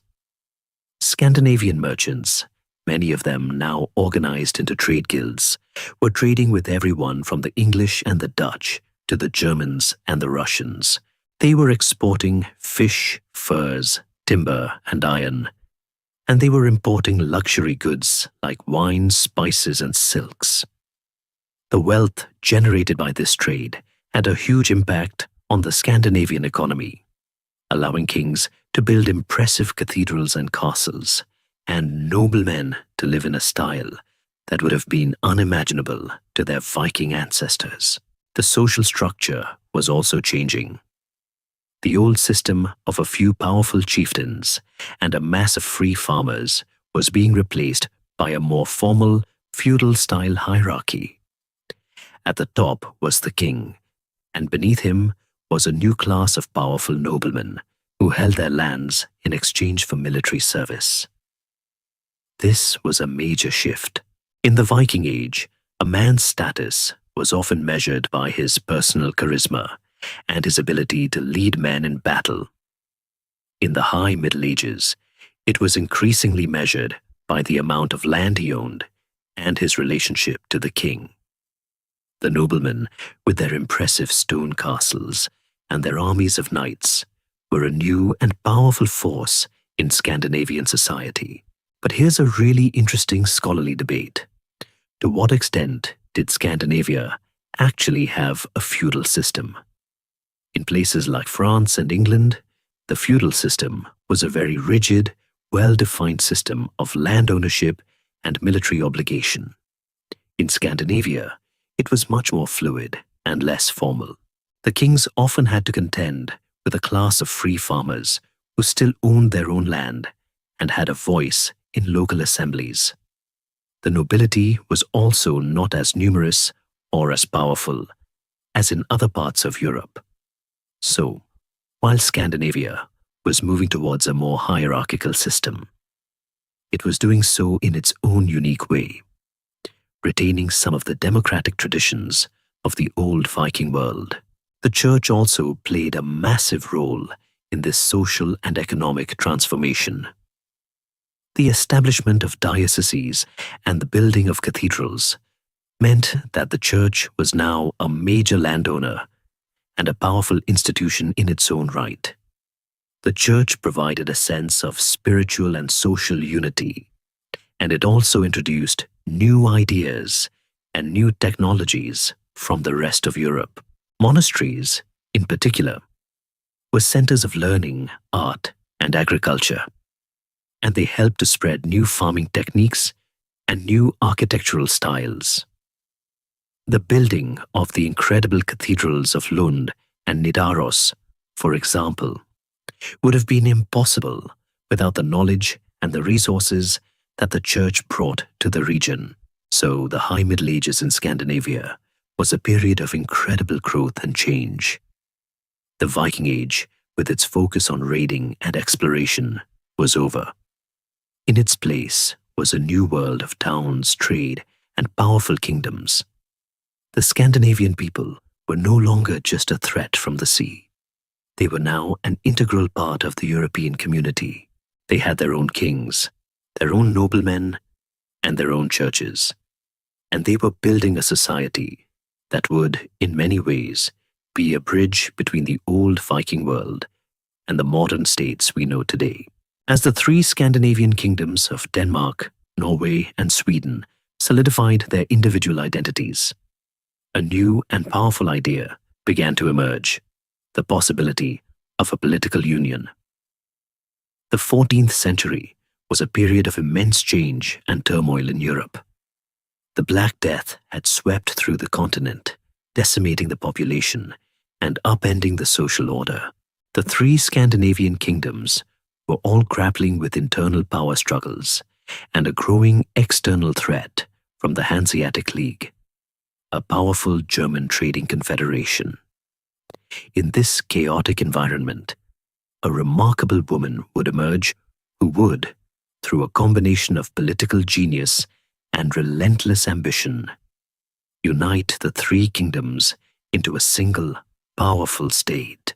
This was the genesis of the Kalmar Union.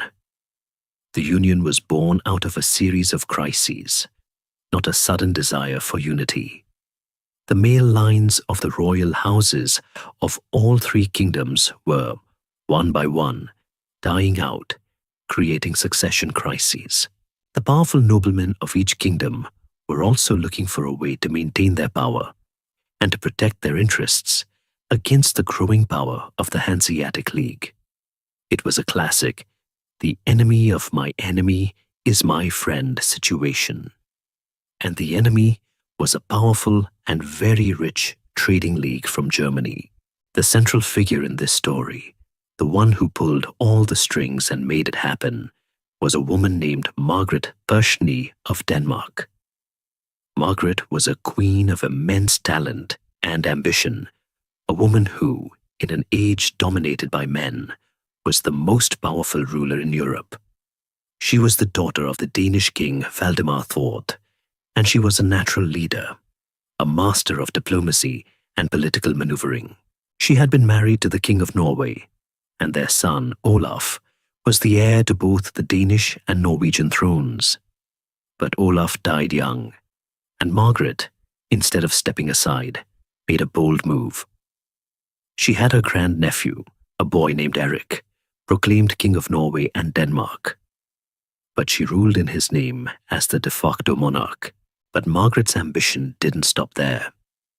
Sweden was, at the time, ruled by a German-born king, Albert of Mecklenburg, who was widely unpopular with the Swedish nobility. The Swedish nobles, tired of Albert's misrule and his favoritism towards German nobles, offered Margaret the throne. Margaret, sensing a golden opportunity, invaded Sweden with a Danish and Norwegian army. In 1389, she defeated King Albert's forces at the Battle of Oslo and took him prisoner. With that victory, Margaret became the ruler of all three Scandinavian kingdoms. Now she had to make it official. In 1397, Margaret orchestrated a great meeting of the Scandinavian nobles and bishops in the town of Kalmar in Sweden. Here, her grandnephew Eric was crowned king of all three kingdoms, and a treaty was signed, establishing the Kalmar Union. The union was a personal union of the three crowns under one monarch. Each kingdom was to remain a separate entity with its own laws and institutions, but they were to be united under a single king or queen. The goal was to create a united front against the Hanseatic League and the growing influence of Germany. It was a beautiful, and in many ways, very modern idea for its time. A political alliance that was designed to protect the sovereignty and interests of the member states. But here's a really interesting scholarly debate. What was the true nature of the Kalmar Union? Was it an equal partnership, as the treaty claimed, or was it a Danish-dominated empire? The truth is, it was probably the latter. Margaret, for all her genius, was first and foremost a Danish queen, and she tended to favor Danish nobles and Danish interests. The union was administered from Copenhagen, and the Danish king was always the head of the union. This, of course, caused a lot of resentment in Sweden, and to a lesser extent, in Norway. The Swedes, in particular, felt that they were being treated as a junior partner, and this resentment would be a constant source of tension and conflict for the entire duration of the union. But for a brief, shining moment, Margaret had achieved something truly remarkable. She had united a vast and diverse region, a territory that stretched from Greenland to Finland, and she had done so with a combination of military might and political cunning. The Kalmar Union was her lasting legacy, a testament to her genius and her ambition. It was a period of both peace and prosperity, but it was also a period of internal tension and conflict. a complex and fascinating chapter in the history of Scandinavia. We left off with Margaret Thy of Denmark, the masterful queen who, through a combination of political cunning and military force, had forged the Kalmar Union, uniting Denmark, Norway, and Sweden under a single crown. But while the union was officially established in 1397, Margaret's personal genius was what truly held it together. The period of her de facto rule was one of relative stability and prosperity. She was a brilliant administrator, and she managed to balance the competing interests of the noblemen and the towns in all three kingdoms. She was also a brilliant diplomat, and she used the combined power of the Union to successfully contain the threat from the Hanseatic League and the German princes. She was a true monarch of the old school, a woman who could be both ruthless and pragmatic, and her reign was, in many ways, the high watermark of the Kalmar Union.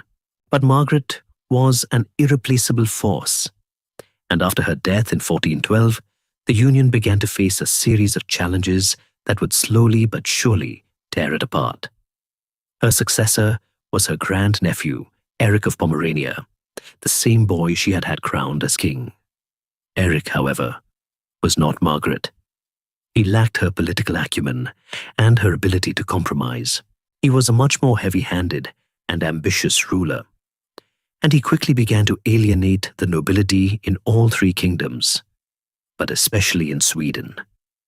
He favored Danish noblemen for important positions, and he imposed heavy taxes on the Swedish peasants and merchants to fund his expensive wars. This, as you can imagine, did not go over well. The main source of tension was Eric's foreign policy, particularly his long and costly war with the Hanseatic League.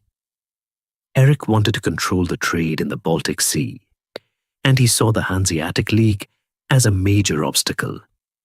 He launched a series of military campaigns against them, but they were largely unsuccessful and a huge drain on the Union's resources. The Swedes, in particular, who had their own trade interests in the Baltic, were not happy about being dragged into a Danish king's wars.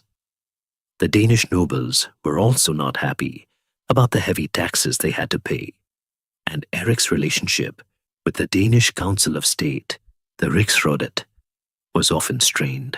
The result of all this was a series of internal rebellions and conflicts that would define the rest of the Union's history. The Swedes, who felt they were being treated as a junior partner, were the most rebellious. They launched a series of popular uprisings, led by a charismatic nobleman named Engelbrekt Engelbrektsson. The Engelbrekt Rebellion of the 1430s was a major blow to the Union's authority. Engelbrekt, a nobleman who had suffered at the hands of Eric's policies, rallied the Swedish peasants and miners, and his army managed to defeat Eric's forces and seize control of much of the country. Engelbrekt himself was assassinated a few years later, but his rebellion had shown that the Swedish people were not willing to be ruled by a Danish king who didn't respect their traditions or their interests. The rebellion led to Eric being deposed as king of the Union. He was replaced by his nephew, Christopher of Bavaria, but Christopher also failed to solve the underlying problems. The power of the Danish king over the Union was constantly being challenged by the Swedish nobility, who wanted to have more say in the governance of their own country. The period that followed Christopher's death was a messy and confusing one, with different factions of the nobility in all three kingdoms fighting for control. It was a time of puppet kings, regents, and endless civil wars. This period of internal strife and conflict is a good example of an open historiographic question. Was the Kalmar Union doomed from the start? Was it a beautiful idea that was simply unworkable in practice? Or was it a good idea that was ruined by the poor leadership of Eric of Pomerania? Some scholars argue that the idea of a union of three very different kingdoms, each with its own history and its own interests, was always a pipe dream. The Swedes, with their focus on the eastern Baltic, and the Danes, with their focus on the North Sea and continental Europe, were always going to have different priorities. Others argue that if Margaret had lived longer, or if a more capable king had succeeded her, the union might have survived. It's a question we'll probably never be able to answer, but it's a good one to ponder. The Kalmar Union, for all its potential, was a house built on a shaky foundation, and it would eventually come tumbling down. As the Kalmar Union lurched from crisis to crisis, a new and powerful force was gaining control over the economic life of the entire Baltic region, the Hanseatic League. The Hanseatic League wasn't a kingdom or an empire. It was a powerful confederation of German merchant guilds and market towns that dominated trade from the Netherlands to Russia. Think of it as a kind of medieval multinational corporation with its own army and navy. The League's headquarters were in the city of Lübeck, and its influence was immense. It controlled the trade in everything from fish to timber to grain, and it was a major player in the politics of Scandinavia. The Hanseatic League's power came from its ability to organize and monopolize trade. It established a series of trading posts, or contours, in key cities all over Northern Europe, including in Scandinavian towns like Bergen, Stockholm, and Visby on the island of Gotland. These contours were not just places of business. They were self-governing communities of German merchants, with their own laws and their own customs. In Bergen, for example, the German merchants of the Hanseatic League, with their distinctive red coats and their powerful trading rights, became a state within a state. They were a powerful and often resented force in the Norwegian economy, and they were a constant source of friction with the local population and the Norwegian king. The Hanseatic League's dominance had a huge impact on the Scandinavian economies. On the one hand, it brought a lot of wealth and a lot of new products to the region. The Hanseatic merchants were master traders, and they helped to connect Scandinavia to the wider European economy.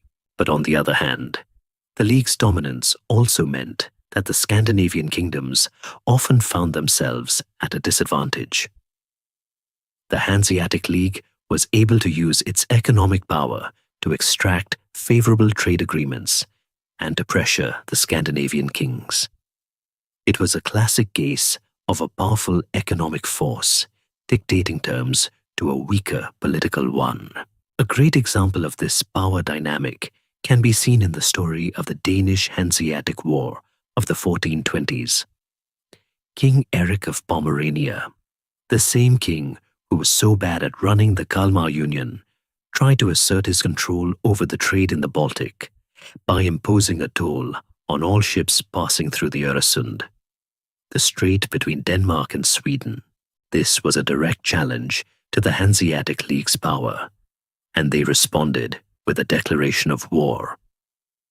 The war was a long and costly affair, and it ultimately ended in a stalemate, with neither side able to completely defeat the other. But it showed just how much power the Hanseatic League had. It was a non-state actor that was able to wage a war against a combined kingdom and hold its own. That's pretty impressive, isn't it? The Hanseatic League's influence was also a major source of tension within the Kalmar Union itself. The Swedes, in particular, were very resentful of the League's dominance. The League controlled the trade in iron and copper, two of Sweden's most important exports, and it often used its power to keep prices low. The Swedish peasants and miners, who were the ones doing the hard work, felt that they were being exploited by the German merchants. This resentment was a major factor in the Swedish rebellions against the Union, as the Swedish nobles and peasants saw the Union's inability to stand up to the Hanseatic League as a sign of its weakness and its pro-Danish bias. The Hanseatic League also played a key role in the long and difficult history of the Kalmar Union. The League often sided with the Swedish rebels against the Danish king, providing them with military and financial support. It was a classic divide and conquer strategy, and it worked brilliantly. The League knew that a unified and powerful Scandinavia was a threat to its economic dominance, and so it did everything it could to keep the three kingdoms divided. The Hanseatic League was, in many ways, the great puppet master of Scandinavian politics during this period. But like all things, the Hanseatic League's power eventually began to wane. The rise of new trading powers, like the Netherlands and England, and the discovery of new trade routes in the Americas, all contributed to its decline. By the late 15th century, the League was no longer the dominant force it once was. But its legacy in Scandinavia was immense. It had brought wealth and trade to the region, but it had also been a major source of political tension and conflict. The Kalmar Union, in many ways, was a direct response to the threat of the Hanseatic League, and the Union's eventual failure was, in part, a result of the League's constant meddling. The Hanseatic League was a powerful and often a very unwelcome force in the history of medieval Scandinavia, a testament to the power of commerce to shape the course of history. As the Kalmar Union sputtered and the Hanseatic League began its slow decline, a new kind of storm was brewing on the horizon, one that was not military or economic, but religious. This was the Protestant Reformation, a seismic shift in European thought that would forever change the religious and political landscape of Scandinavia. The Reformation began in Germany in 1517, when a monk named Martin Luther nailed his 95 Theses to a church door, challenging the authority of the Catholic Church. Luther's ideas, which emphasized a direct relationship between the individual and God, and the supremacy of the Bible over the Pope, spread like wildfire across Northern Europe. Thanks in no small part to the new technology of the printing press, for the Scandinavian kings, the Reformation was a massive opportunity. The Catholic Church was an immensely wealthy and powerful institution. It owned vast tracts of land. It collected huge amounts of taxes, and its bishops and priests often had more political influence than the king. By breaking with the Catholic Church, a king could seize all of that wealth and all of that land for himself. He could also appoint his own bishops and priests, creating a national church that was loyal to him, not to a distant pope in Rome. It was a perfect storm of religious conviction and political opportunism, a chance for a king to become both the secular and the spiritual head of his kingdom. The Reformation came to Denmark first, thanks to its close ties to Germany. The Danish king, Christian III, was a devout Lutheran who had been educated in Germany and was a personal friend of Martin Luther. He was also a king who had to fight a long and bloody civil war to get his throne. He saw the Reformation as a way to consolidate his power and to bring an end to the internal strife. In 1536, Christian III formally broke with the Catholic Church, confiscated all of its property, and established a new, state-controlled Lutheran Church. The transition was relatively smooth, in large part because the king had the support of the Danish nobility, who were eager to get their hands on the church's land. It's a bit like a modern-day government deciding to nationalize a huge, wealthy company. It's a great deal for the government and its supporters, and not so great for the company. In Sweden, the Reformation was a bit more dramatic and a lot more political. The Swedish king Gustav Vasa, who we'll talk more about in the next section, was a man who had led a war of independence against the Kalmar Union and was now trying to build a strong, centralized kingdom. He saw the Catholic Church as a major obstacle to his power. The Church had supported the Danish king during the war, and its powerful bishops were a constant source of trouble. Gustav Vasa, a man who was as ruthless as he was ambitious, seized the opportunity. In 1527, he convened a parliament in the city of Västerås, and with the support of the Swedish nobility, declared that the king would be the head of the church in Sweden. He then proceeded to confiscate all of the church's land and wealth, using the money to pay off his massive war debts and to build a powerful standing army. The Swedish Reformation, in many ways, was a political revolution disguised as a religious one. Norway's Reformation was a completely different story. Norway was, at the time, still a part of the Kalmar Union, and it was ruled from Copenhagen. The Norwegian Reformation, therefore, was a top-down affair, an order from the Danish king that the country would be Lutheran. The transition was met with a lot of resistance, particularly from the powerful bishops and the local population, who were still very attached to their old Catholic traditions.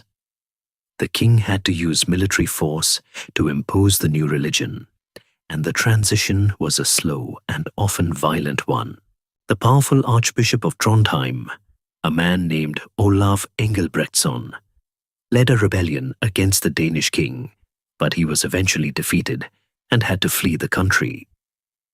The Norwegian Reformation, in a way, was a further sign of Norway's loss of autonomy and its subordination to Danish rule. So the Protestant Reformation was a game-changer for all of Scandinavia. It fundamentally reshaped the religious landscape, replacing the old Catholic traditions with a new state-controlled Lutheranism. But more importantly, it had a huge political impact. It allowed the kings of Denmark and Sweden to consolidate their power, to seize the wealth of the church, and to create a new national identity that was based on both a shared language and a shared religion. The Reformation was the final nail in the coffin for the old decentralized world of the Middle Ages, and it was the first step on the road to the modern, powerful nation-states that we know today. The slow, painful dissolution of the Kalmar Union was, for a long time, a story of Swedish resentment and Danish overreach. We've talked about the power struggles and the peasant rebellions, but it all came to a head in the early 16th century with a series of dramatic and bloody events that would finally break the Union for good. The story of the Swedish Wars of Independence is a tale of a ruthless Danish king, a heroic Swedish nobleman, and a massacre that would become a national symbol of resistance. The final act of the Union's collapse began with the reign of the Danish king, Christian II. Christian II was a charismatic but deeply unpopular king, a man who, like his predecessor, Eric of Pomerania, was determined to force the Swedes into submission. He saw the Swedish nobility as the main source of the rebellions and the endless civil wars, and he decided to deal with them once and for all. He launched a military campaign into Sweden, and with the help of a powerful Swedish traitor, managed to conquer the country and get himself crowned king in Stockholm in 1520. To cement his power, Christian II orchestrated an event that would live on in infamy, the Stockholm bloodbath. In the days after his coronation, he invited the most powerful Swedish noblemen and bishops to a banquet at the royal palace. He then had them arrested and accused them of heresy for their support of the rebellions against the Union. Over 100 of them were executed, many of them beheaded in the main square of Stockholm. It was a brutal, cynical act of political terror, a deliberate attempt to decapitate the Swedish opposition and to show the world who was in charge. It had the opposite effect. The Stockholm bloodbath, rather than crushing the Swedish spirit, ignited it. It became the ultimate symbol of Danish tyranny and a rallying cry for a new national resistance. The leader of this new resistance was a young nobleman named Gustav Vasa. Gustav's father was one of the men executed in the Stockholm bloodbath, and Gustav himself had been a prisoner of the Danes. He managed to escape, and he fled to the remote province of Dalarna in central Sweden. Here, among the free-minded peasants and miners, he began to rally support for a new war of independence. He was, by all accounts, a charismatic and inspiring leader, and his story quickly became a national legend.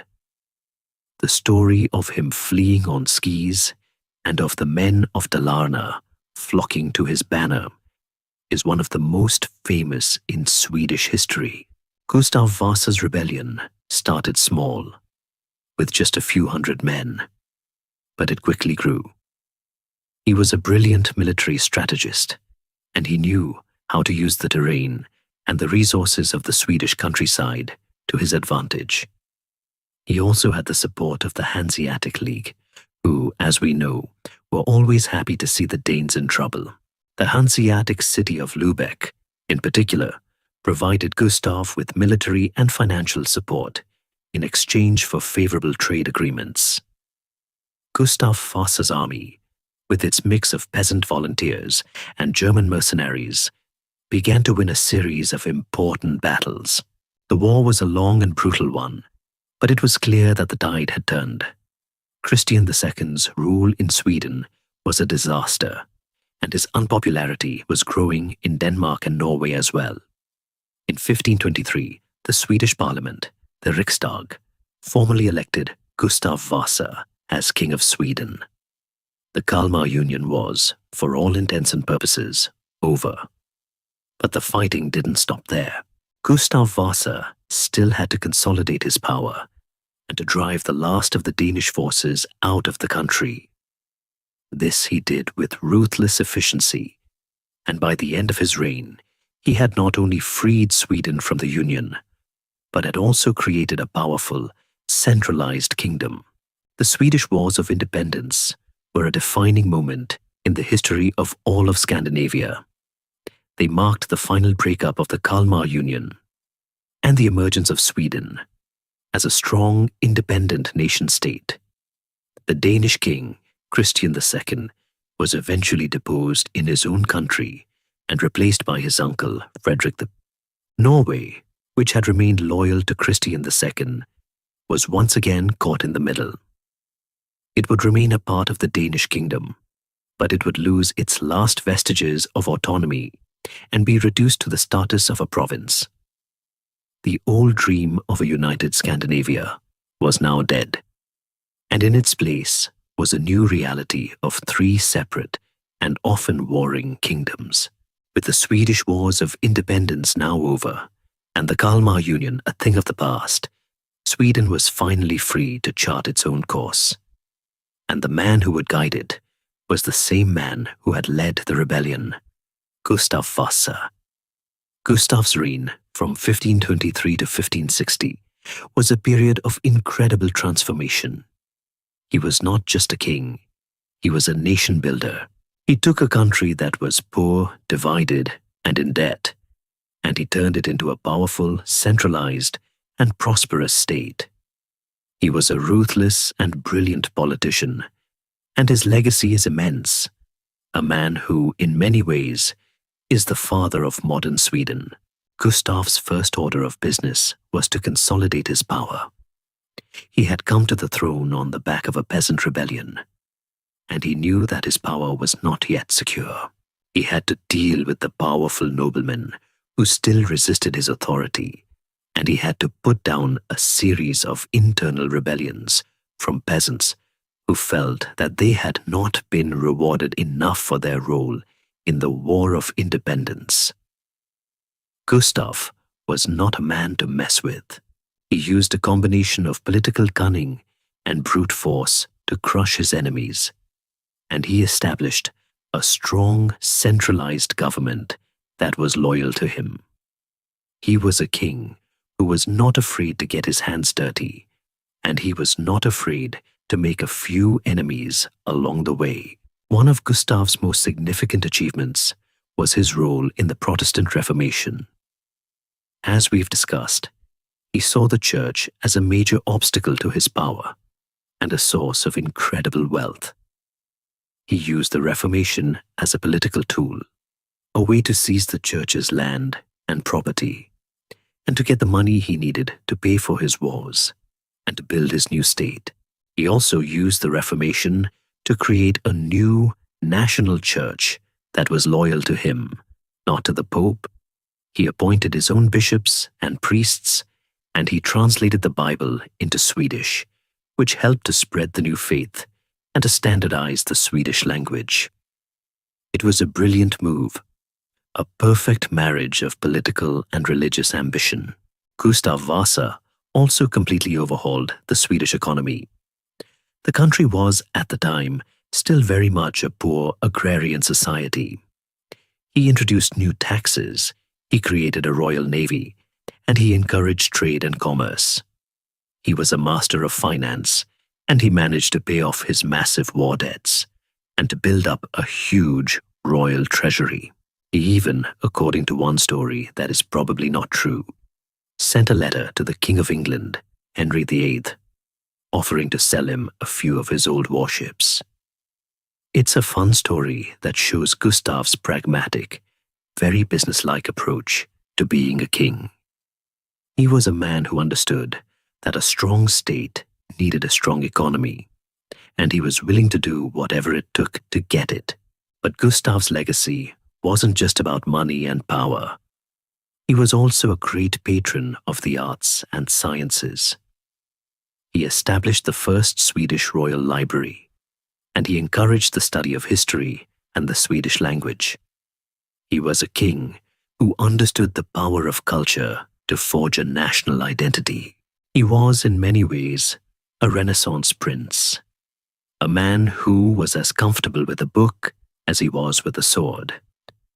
He was a complex and contradictory figure, a man who could be both ruthless and enlightened, and his reign was a pivotal moment in the history of Sweden.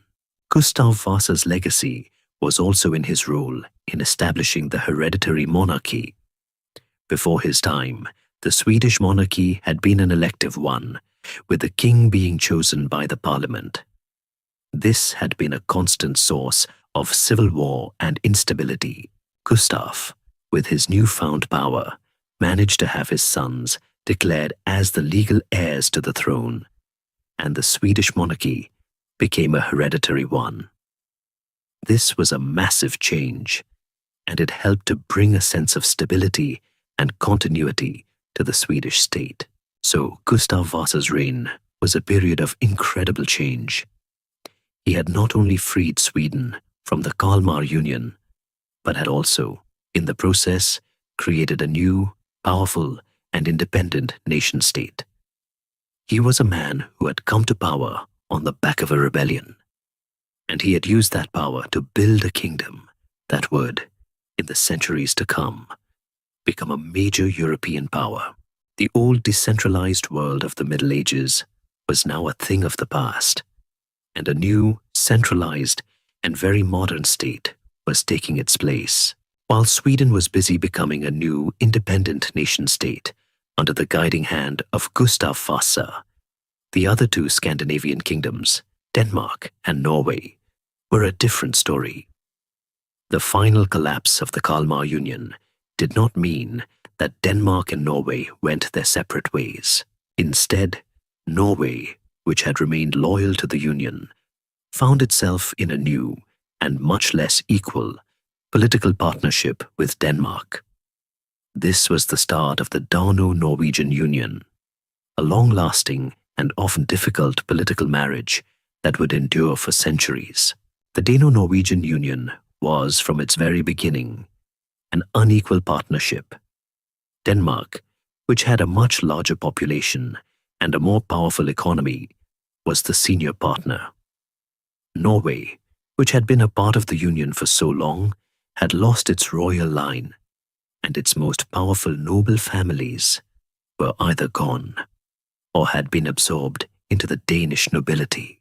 The capital of the Union was in Copenhagen, and the country was ruled by the Danish king and a Danish council of state. Norway, in essence, was reduced to the status of a Danish province, a kind of afterthought in the grand scheme of Danish politics. The political situation in Norway was a bit of a mess. The country had no king, no parliament, and no separate administration. It was ruled by a stadtholder, or governor, who was appointed by the Danish king. The Norwegian nobility, which had been a powerful force in the Middle Ages, was now a small and relatively powerless group. The church, which had been a major institution in medieval Norway, was also now a part of the Danish-controlled Lutheran Church. The old, distinct Norwegian identity was slowly being eroded, and the country's unique history and culture were at risk of being lost. But here's a good little mystery to chew on. Did the Norwegians actually mind? The historical record is a bit mixed. On the one hand, there were a few small-scale peasant rebellions and some grumbling from the remaining Norwegian nobles. But for the most part, the country remained quiet. The reasons for this are a subject of debate among historians. Some argue that the Norwegians were simply too poor and too politically weak to mount a serious rebellion. Others argue that the Danish rule, while paternalistic, was not necessarily oppressive. The Danish kings provided a sense of stability and a sense of order, and they protected Norway's trade routes and its fishing grounds. The Danish administration, while a bit heavy-handed, was also relatively efficient, and it helped to bring a sense of law and order to the country. The Dano-Norwegian Union, for all its faults, did have some benefits for Norway. It was a period of peace and prosperity.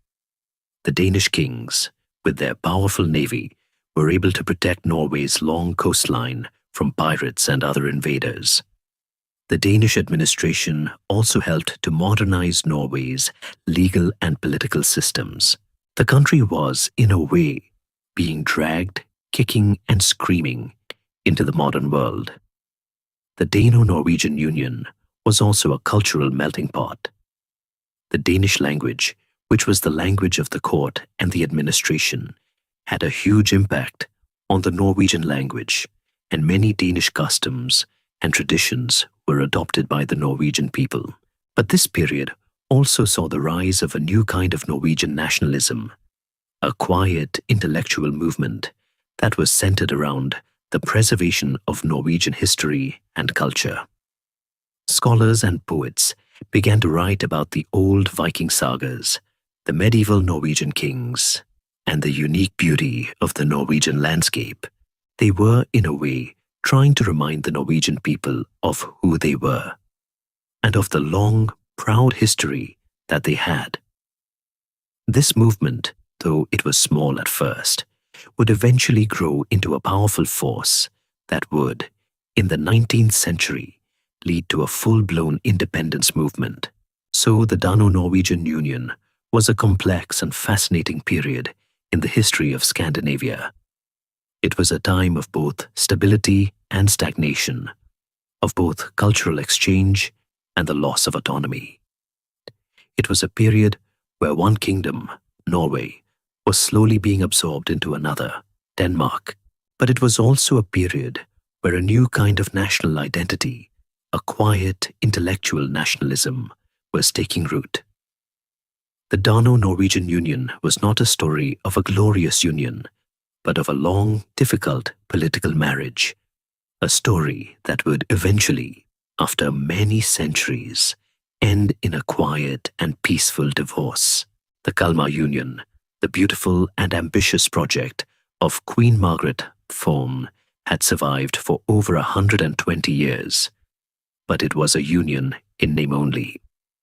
As we've seen, the Swedish Wars of Independence had effectively ended the Union, and the emergence of Gustav Vasa as King of Sweden had created a new, powerful, and independent nation-state. But the official breakup was a much longer, messier process, a period of intermittent warfare and political maneuvering that would finally bring an end to the dream of a united Scandinavia. The final breakup of the Union was a slow-motion car crash that happened over several centuries. After Gustav Vasa's victory, Denmark and Norway remained united under a single king, but Sweden was now a completely separate entity. The Danish kings, however, were not about to give up their claim to the Swedish throne. For the next century, the two kingdoms were in a state of almost constant warfare, a long and bloody series of conflicts that historians call the Dano-Swedish Wars. These wars were fought over control of the Baltic Sea, over the trade routes, and over the old claim of the Danish king to the Swedish throne.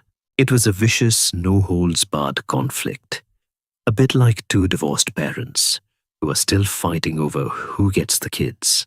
The most dramatic of these wars was the Kalmar War, which lasted from 1611 to 1613.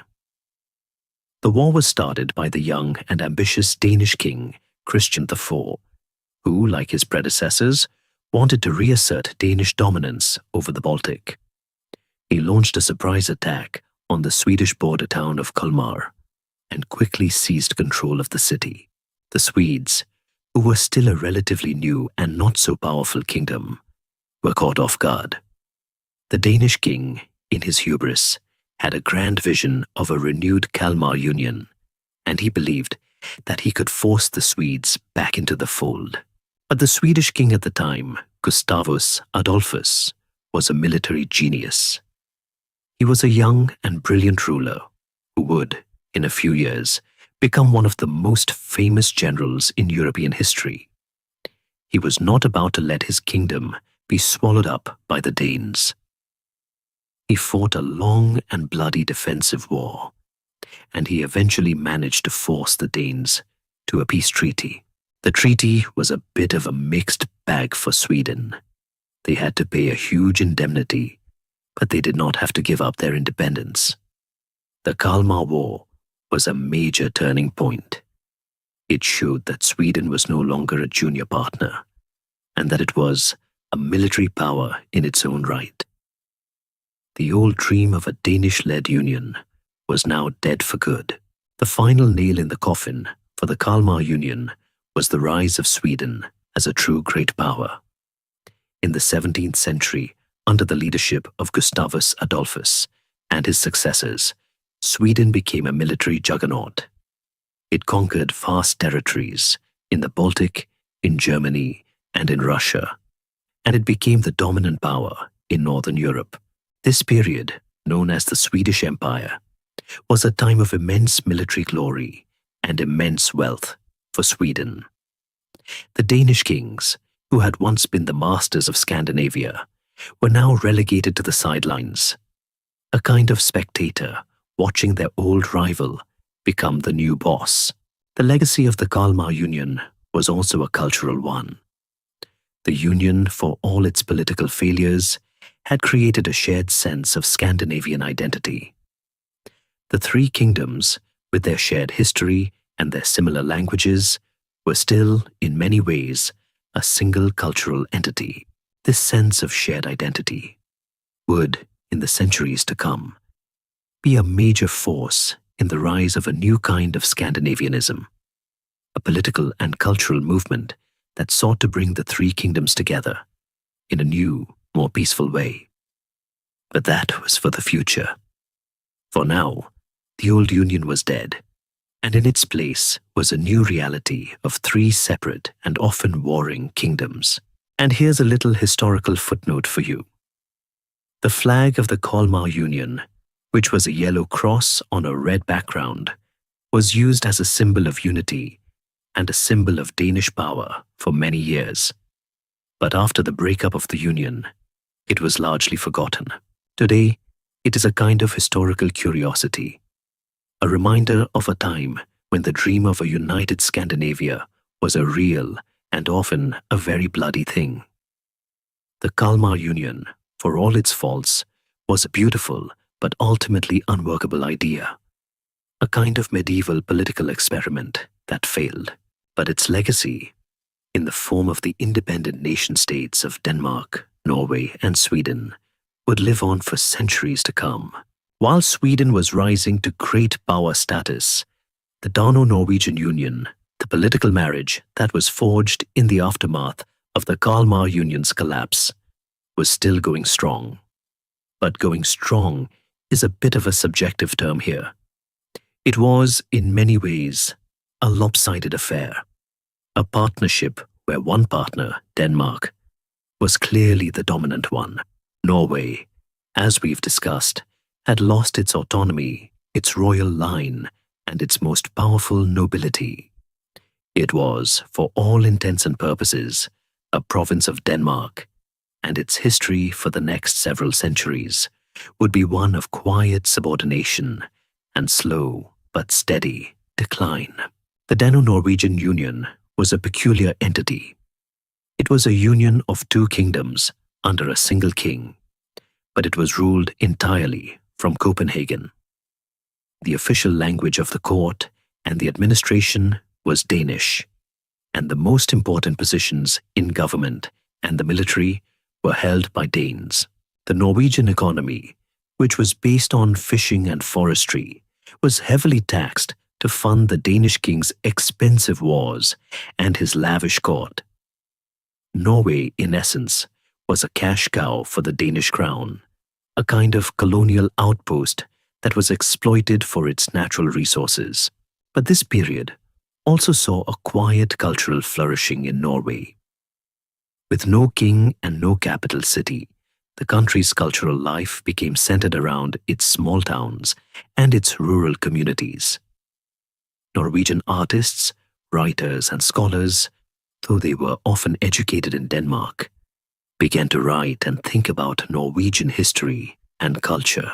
They collected the old sagas, the folk tales, and the peasant songs, and they began to publish them. This was a form of passive resistance, a way of reminding the Norwegian people of their unique identity and their long, proud history. It was a kind of cultural nationalism that would, in the centuries to come, become a major political force. And here's a good little mystery to ponder. To what extent did the Norwegians actually speak Danish? The official language of the Union was Danish, and the Norwegian elite, the merchants, the priests, and the administrators all spoke and wrote in Danish. But in the countryside, among the farmers and the fishermen, the old Norwegian dialects, which were a bit like a mix of Danish and Swedish, remained. The long-term result of this was a kind of linguistic split. The written language of Norway became a form of Danish, but the spoken language remained Norwegian. This linguistic divide would, in the 19th century, become a major political issue, and it would lead to a long and often contentious debate about which language, the Danish-influenced one or the rural, dialect-based one, was the true Norwegian language. It's a great example of how politics, even in the absence of a parliament or a king, can shape the very language a people speak. The Dano-Norwegian Union came to a dramatic and unexpected end in the early 19th century, in the midst of the Napoleonic Wars. Denmark, which had sided with Napoleon, was on the losing side of the conflict. In 1814, the great powers of Europe, who were busy redrawing the map of Europe, decided to punish Denmark for its loyalty to Napoleon. The Treaty of Kiel was signed, and Denmark was forced to cede Norway to Sweden. It was a brutal, cynical act of political horse trading, a bit like two people trading a piece of furniture that doesn't belong to them. The Norwegians, as you can imagine, were not happy about this. They had not been consulted, and they did not want to be a part of the Swedish kingdom. so they decided to take matters into their own hands.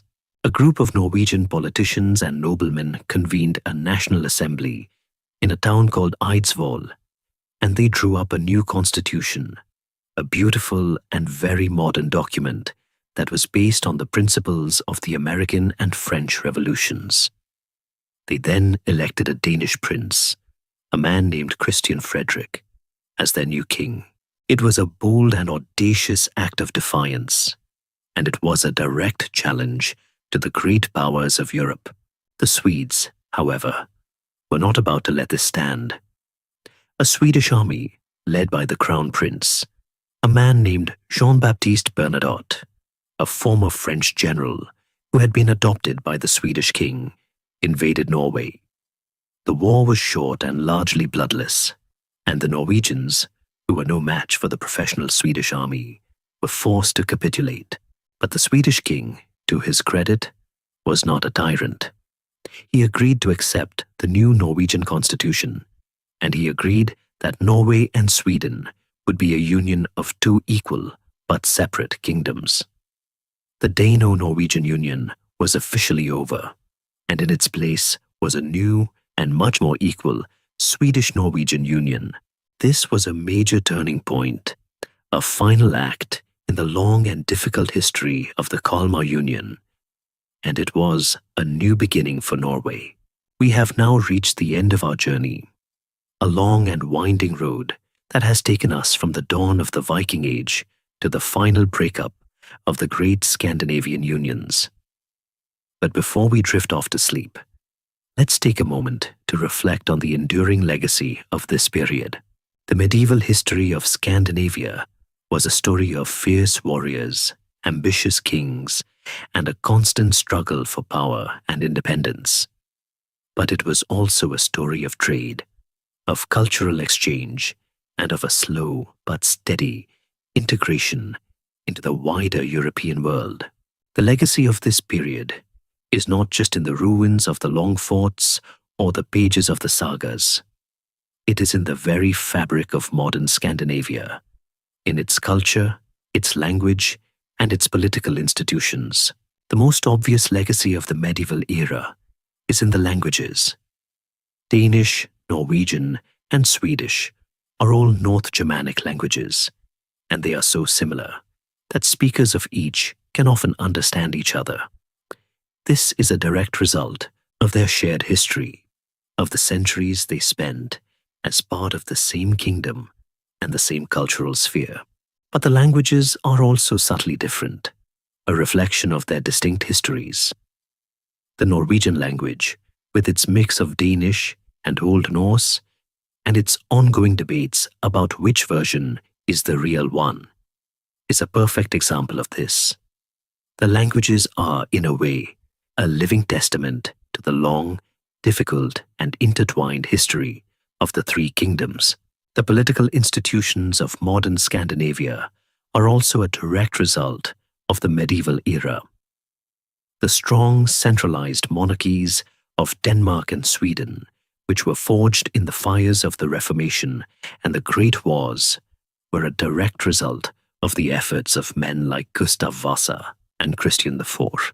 The long and peaceful history of the Dano-Norwegian Union, which, for all its faults, provided a sense of stability and a sense of order, also had a huge impact on the development of Norway's political culture. The medieval tradition of a strong centralized government, combined with a powerful sense of local autonomy, is a defining feature of all three modern Scandinavian states. The parliaments, the legal systems, and the national churches are all a direct result of the long, difficult process of state building that began in the Middle Ages. But perhaps the most profound legacy of this period is in the culture. The Viking sagas, the old folk tales, and the medieval ballads are still a part of the cultural landscape of all three countries. The image of the fierce, independent Viking warrior is still a powerful symbol of national identity, a kind of cultural touchstone that reminds people of their long and proud history. But this is also a legacy that has been reinterpreted and reinvented over the centuries. The Vikings, who were once seen as pagan barbarians, were later romanticized as noble, freedom-loving heroes. This romanticized view of the Vikings, which was a product of the 19th century nationalist movements, has had a huge impact on how we, in the modern world, see them. And here's a final thought for you to chew on. The history of Scandinavia is, in many ways, a story of an outsider becoming an insider. The Vikings started their history as a threat from the periphery, a group of pagan warriors who were a constant source of fear and anxiety for the rest of Europe. But over the course of the Middle Ages, they became an integral part of the European community. They converted to Christianity, they established powerful, centralized kingdoms, and they became major players in the politics and the economy of Europe. The story of Scandinavia is, in a way, the story of a successful assimilation, of a people who managed to retain their unique identity, while also becoming a part of something larger. And so, with that final thought, our long journey through the history of medieval Scandinavia comes to an end. We've talked about a lot of things, from the longships and the raiding to the Reformation and the national identities. It's a complex and fascinating story, a tale of a people who went from being the terror of the seas to the builders of some of the most stable and prosperous states in the modern world. It's a testament to their resilience, their ingenuity, and their quiet but unyielding sense of purpose. As the echoes of the sagas and the clash of swords fade into the background, I hope you can feel the quiet strength of those who sailed the icy seas and built a new world for themselves. Close your eyes now and let the images of those distant lands and those long-gone people settle peacefully in your mind. The long ships are now silent, the battles are over, and the kings are at rest. May your dreams be as long and as peaceful as the history we have just explored.